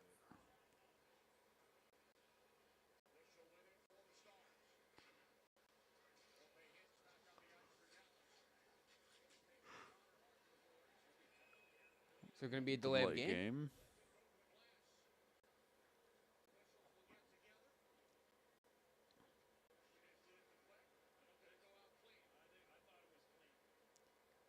We are getting 2 for delay of game. Dallas is going on the power play here, folks.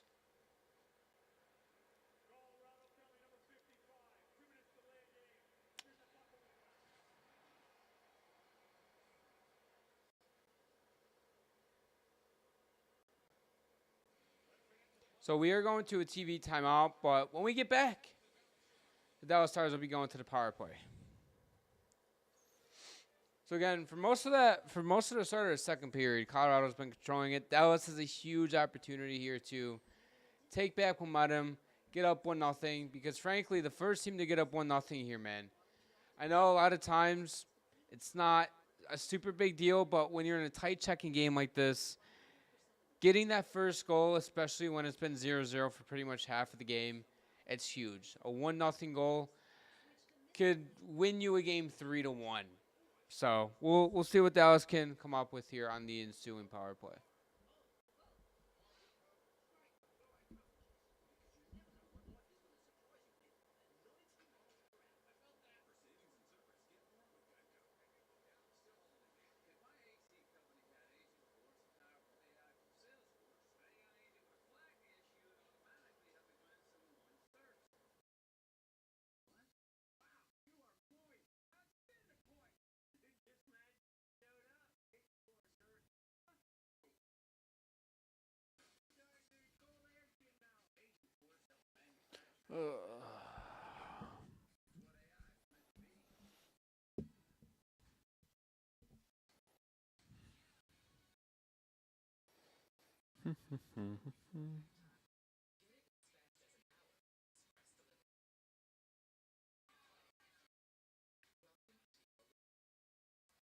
All right, so we're back here from a TV timeout.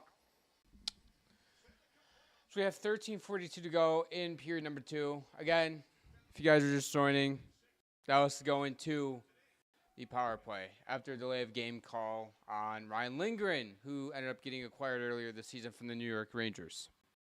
So we'll see if Dallas can do anything. Their first power play unit is currently on the ice, but without, of course, Heiskanen, as we know, and then Jason Robertson. Wyatt Johnston take the draw for Dallas. He loses that, but it gets thrown into the corner, kept in by Dallas. Back up top for Harley. He throws that puck in deep. It's going to be a shot there, and it actually got fanned down. So now Kel McCarr with speed coming back the other way. As McCarr's shot ends up just going wide. But he is, oh my God, he's 1v3, and he finally gets it taken away.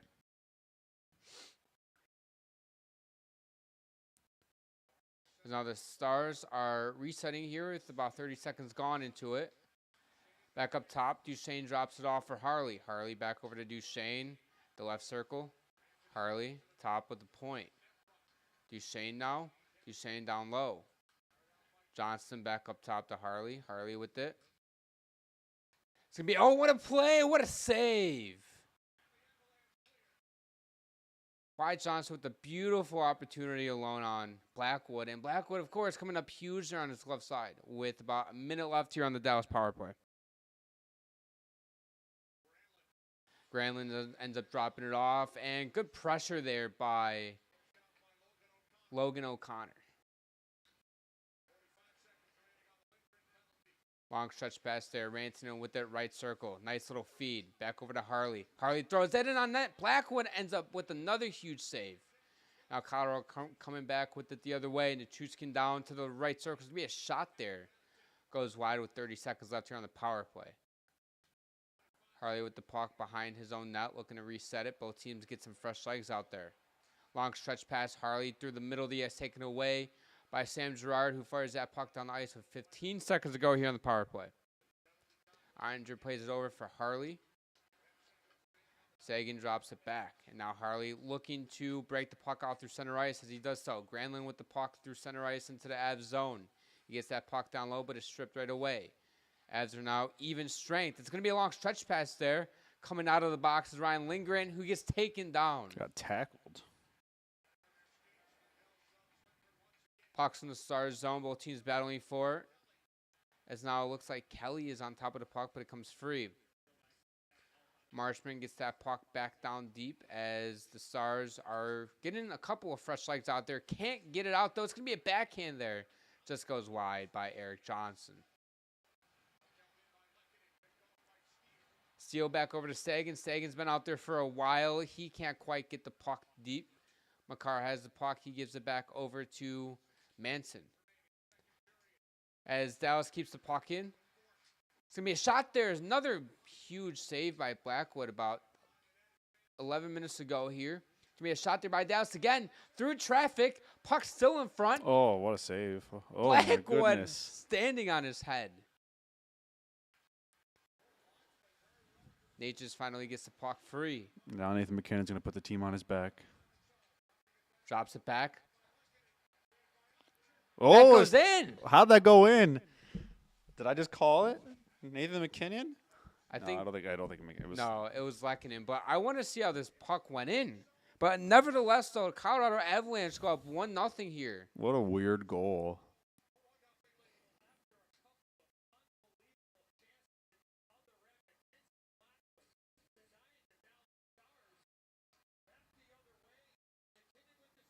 Lehkonen with the shot. Well, I think it went in off the defenseman. That was so wonky. That hit off of Bro's skate and went top corner. Off of his... Went off Matt Bork's skate. Yes, it does. Oh, it hit off of Lehkonen's skate. That's not an intentional kicking No, motion, it's though. not. He was falling. Yeah, of course.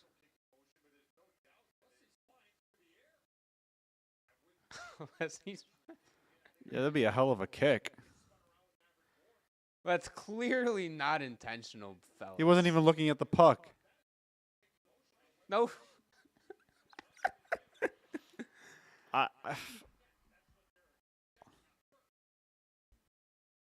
The first replay, I thought it hit off of Maverick Bork's skate. No, I think it went off of Lightning's skate. No, it did. Yeah. It definitely did. But, like, this replay they're showing us. I mean, that was a kick, but I don't think he did it on purpose. Well, I love the music that they're playing right now.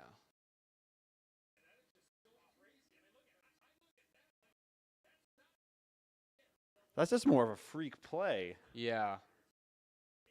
Is it, in the rulebook, does it say it has to be intentional? I think it just says Has to be distinct kicking motion. If Toronto looks at that, and I have seen them. They have allowed goals though that went off a skate that like were in somewhat of a kicking motion that clearly weren't intentional. Like if that guy goes like that, like this was quick.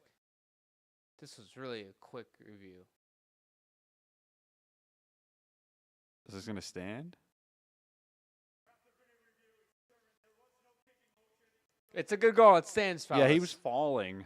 I think it was just a freak play. I think using distinct is kind of using the term intentional without using intentional. Yeah, my understanding was it's always an intentional kick. And usually when it's a distinct kicking motion, it is intentional. Yeah, it's intentional. That would have been really impressive if he meant to do that because he wasn't even looking at the puck. Bro has to go play soccer. Yeah. I mean, they do soccer for warm-ups for a reason, right? Yeah, that is true. Yeah, the commentators just said that too. Put us in the fucking booth.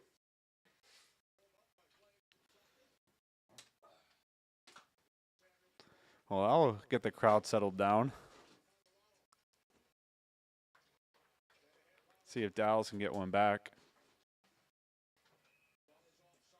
I will be right back. We're gonna go use that. Okay.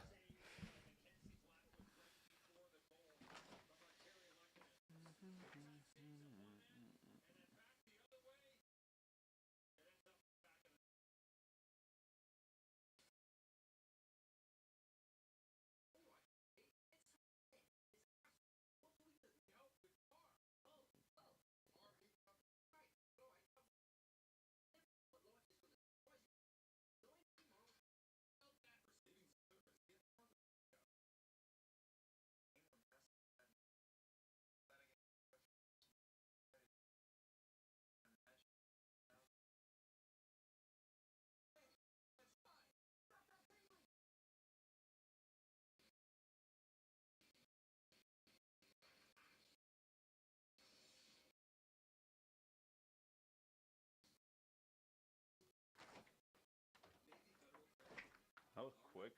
Yeah. I thought you were going to the bathroom. I was. You were gone for like 30 seconds. I just took a piss.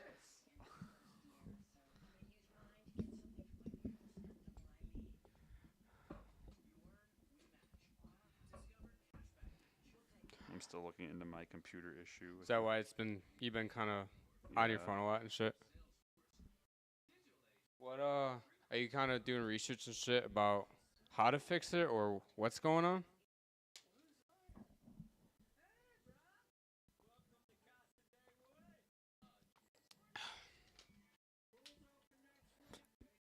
Yeah, I think I need to update something when I get back home. I mean, first off, when like we started a stream and shit, I could tell it's on your mind and shit or whatever. Like with something with the PC, like. But I spent a lot of money on it, so I want to make sure it works. Exactly. You want to make sure you get your money's worth and shit too. Yes. Like if you're, how much? Nah, I'm not gonna have you say it on stream. A lot. A lot, yeah. Yeah, like me, like.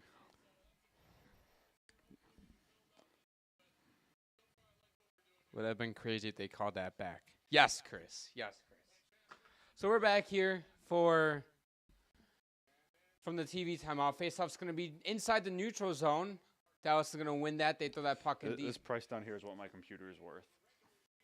Yeah. I don't blame you. Dude. Yeah. If everything's working, it's just not working the way it should. If it gets to a point where you want to continue fixing on it and leave midstream, you can. Oh no, I'm gonna stay for the game. Okay. All I have to do is download I have just to update the BIOS on my motherboard. Okay. Because with that amount of money, that's wild. It's over the course of a lot of years, though. Fair. Blackwood has been stellar so far. Yeah, he's been good.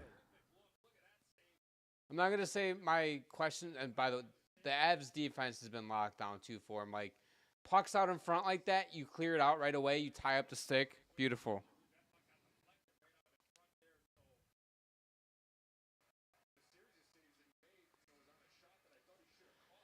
That was with the puck. They throw that puck in deep. Nice little swim move there by Marchman, who has it in the right corner. He end up hitting up against the board. Sagan with it. Tries to throw it in front. Nobody is home. So Lehkonen with the puck through center ice. Odd man rush now for Colorado. Good. Ooh, oh. Did he miss the net? I don't know if that hit off the shoulder or if it went wide. Either way, though, it did not end up in the back of the net. Oh, Duchesne. He lost the puck. Tried going for a wraparound. He low-key had it, too. Maybe like 5 years ago he would have been able to do that still. That's true. He's an old man now. Colorado Duchesne. Forget that he played for the Avalanche. It was a long time ago. It's low-key a core memory watching. There was one game that he specifically had on Colorado where he ended up having 5 or 6 points, and that game was specifically on NHL Network. And that, I know it's kind of a weird core memory, but... Well, he was on the Avalanche? Yeah. This was like a while ago. I remember when he requested a trade from the Avalanche specifically because they sucked, and he was like, I want to make the playoffs. Yeah. And then I think they were playing in Europe, and he got traded to Ottawa, and then his first game, he literally had to just walk to the other locker room for his first game or something like that. Didn't know that. That's great. Yeah. Great stream, fellas. Goalie battle was insane so far. Yes. Jimmy, I appreciate you being here. Your beauty. Yeah, goalie battle has been great. It's honestly refreshing after seeing the start of the Jets and Blues game earlier today. You come here, you have both goalies basically almost standing on top of their heads for most of the game. I mean, I think Mackenzie Blackwood's been better than Ottinger. He has. I mean that goal he let in was like a freak play. But also, it feels like Blackwood has faced more high danger. Yeah, that's what I mean. Yeah. Like, Ottinger's been fine. He's made the stops he's need to, but I think Dallas' defense has been better for the most part. Like, I think if almost any a nice hit. Any other player in the corner, any other player where like they score with that kick, like that was like a soccer windmill goal. But I don't think anyone's starting that because just the way the puck move was so abnormal that you don't anticipate. It caught him off guard. The puck, you're expecting the puck to just be like a dribbler at your feet and to cover it up. And then all of a sudden you're moving this way and you just see it going over your shoulder. He's already halfway. I'm pretty sure he went down on his knees and had to get back up like right away. But he had no time to react. Yeah, because he was expecting the puck to go a different way. Yeah. And it was like bouncing over him, slow motion. He's like, oh, shit. Don't blame that on him one bit. We're about 7:24 to go here in the second period. Dallas throws that puck in deep as they get some fresh legs out there. Colorado now, that pass is just going to be too long for him. Too far. This crowd is dead silent, It though. is. Dallas needs they need to get the puck in the back of the net here. They get the crowd back in it. This crowd is nowhere to be found right now. I mean, granted, it is 1-0 with about 7 minutes left. That was a big hit on McKinnon in the corner. That was. Bush gets sat down by Natchez. Natchez, known physical player. Everyone's physical in the playoffs. That is so real. That is so real.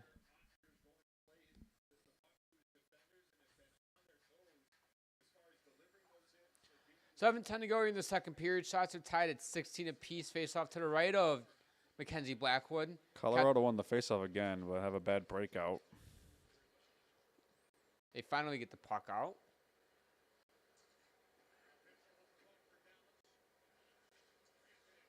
I'd say for the most part, Colorado has controlled this game. They have. Most of the shots that Dallas has gotten has been in burst.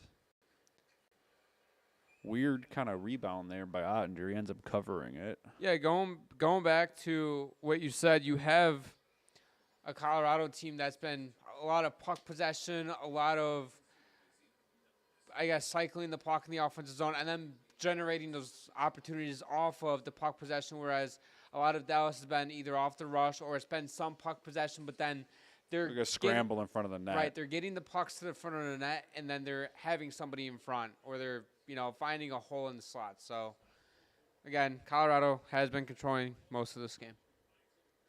And they win another faceoff. Another weird bouncer off the end boards. Kept in by Colorado. They throw that puck in deep. Oh. Oh, That would have been sick if that went to the Avalanche. It would have been. I thought somebody was icing? streaking No in, icing. but guess not. Oh, shit. 2-on-1. 2-on-1. Oh, Good what a D. play by Cody Ceci. He played 85 games this season. Did you know that? What a goat. I know. What a beauty. Now McCarverson speed through the center of the ice with a shot. I mean, that was a really good play. That was. Marshman looks dead? Question mark. Don't know. Either way, though, he ends up with What? the puck. What? What? Marshman looks dead? What? Question mark? Because I was trying, because he looks slow with the puck going into the zone. So, yeah, he's at the end of a shift. It's going to be offsides anyways. Because I was going to say he looks dead entering the zone, but I was like, I don't know if he's just sizing him up or what. Not that Marshman's the guy to size somebody up and blow past him, but, Oh, the puck was bouncing too. That was not a very good pass. It looks like it just fell off the toe of his stick. I mean, it was still a good play by Ceci. Oh, great play. We're not discrediting it. The GOAT, Cody Ceci. Yeah, true.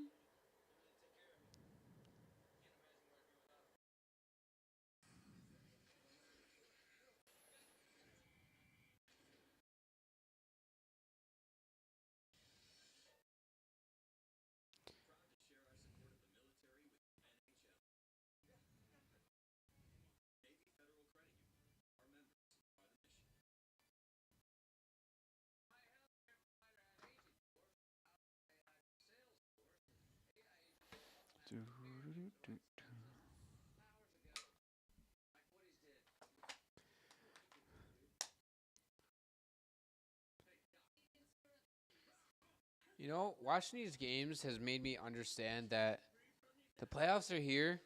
It still feels crazy that last year it felt like the season went by a little bit slower. I don't know why, but it also feels like this season being a little bit busier. Like I've taken a little bit of the content more seriously in terms of like putting in more work, and also with my new job promotion I've gotten and being so busy all the time. Every day feels like it's flown by, and now we're at the playoffs. Whereas last season, it almost felt like every day was not a grind in a way, but it just the season dragged on a little bit, and now it feels like I've said this 6 million times. It was game 1 of the season, like yesterday, and now here we are. Yeah, it's been a crazy year. So we're back here from a TV timeout as Colorado ends up winning the draw. 5:40 to go here in the second period. That puck's going to be shot down the ice. Icing here on Colorado. Shots are 17-16 in favor of Colorado.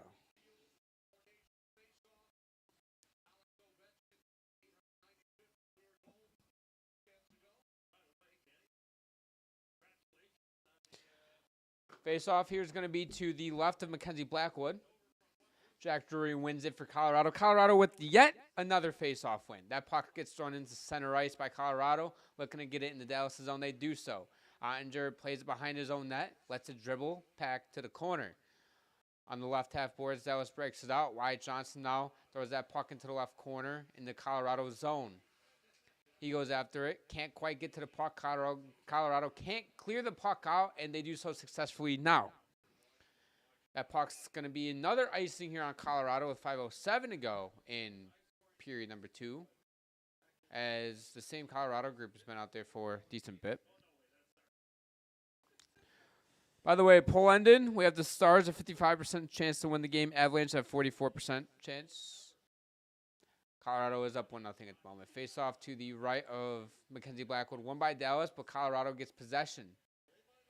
That puck gets thrown in deep to the right of Ottinger. And now Lyubushkin goes after it. He gets that puck through center ice. Over for Dadonov. He tries to drop it. A great play there by Makar with the stick. Colorado back with it the other way. Lakkinen gets it back over for Nations. Great defensive play there by Lyubushkin, but it's going to be offsides. It is. So, did Makar get high-sticked? McKinnon did. Yeah. You said Makar. Oh, did I say Makar? Yeah. Oh, I meant McKinnon. His nose is bleeding. Looking for a call, but...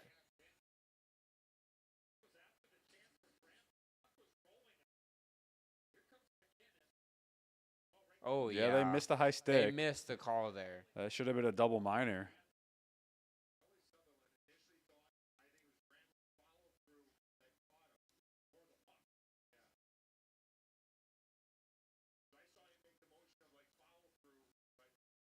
Well, yeah.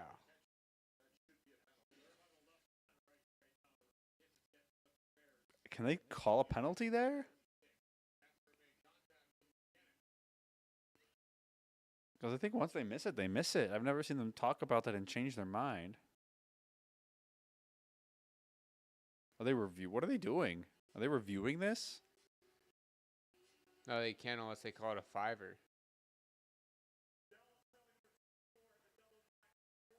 I don't think Dallas touched the puck until they blew the whistle dead. Anyways.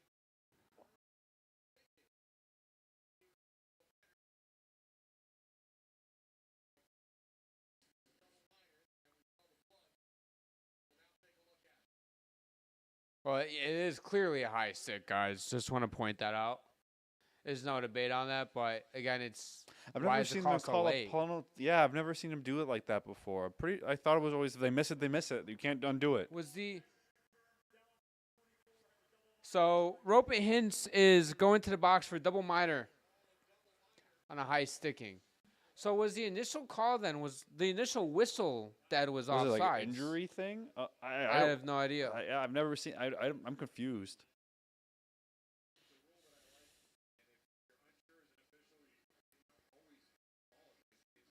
Unless they were unsure and blew the play dead so they can. I don't know. I really don't know. This is where, like, the NFL does great, where they can bring in, like, a referee to explain it. Like the NHL, they just have, you know, the commentators talk about it. Bring in, like, I don't know, some retired referee or whatever. McKinnon has to get off the ice because I think it was an injury stoppage. Okay. So what? He can't be on here for the face-off, and then he can go back on. Yeah. Okay. It's like the NFL. You have to sit out a play. Fucking stupid. I mean, it's precautionary, but still stupid. Face-off here is going to be to the left of Ottinger at the start of a 4-minute power play with 4 minutes and 40 seconds to go here. In the second period, sorry, lost my train of thought. Yeah, now McKinnon's gonna get on the ice.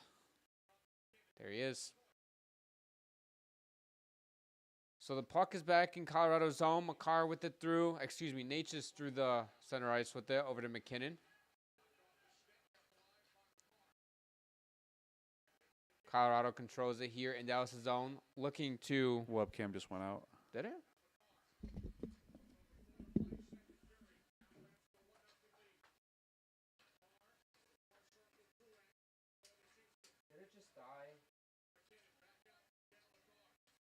Was it not charging for the? No, it didn't die. No, I always have it plugged in that charger all the time.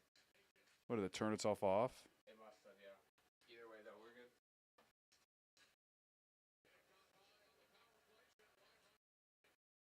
No, change it. This thing fucking died.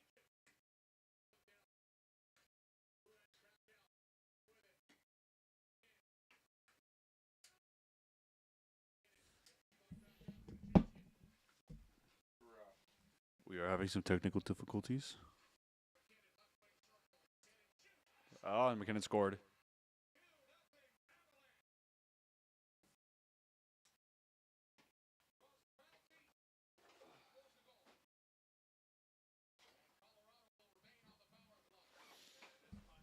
Yep, and they still have a full another 2-minute power play. Does this thing come with the second fucking battery? Probably not. If it does, it's definitely not charged. No, I don't think there is a second fucking battery. They get tipped. Looks like it went off Labushkin. Yep, it did. Bro, this is fucking retarded. I'm gonna have to buy another fucking battery.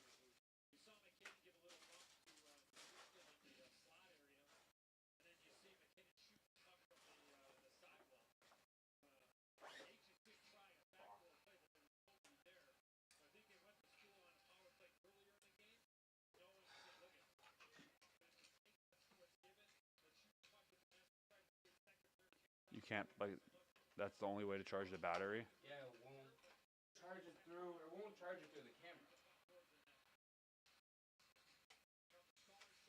So it's literally just do fucking this shit.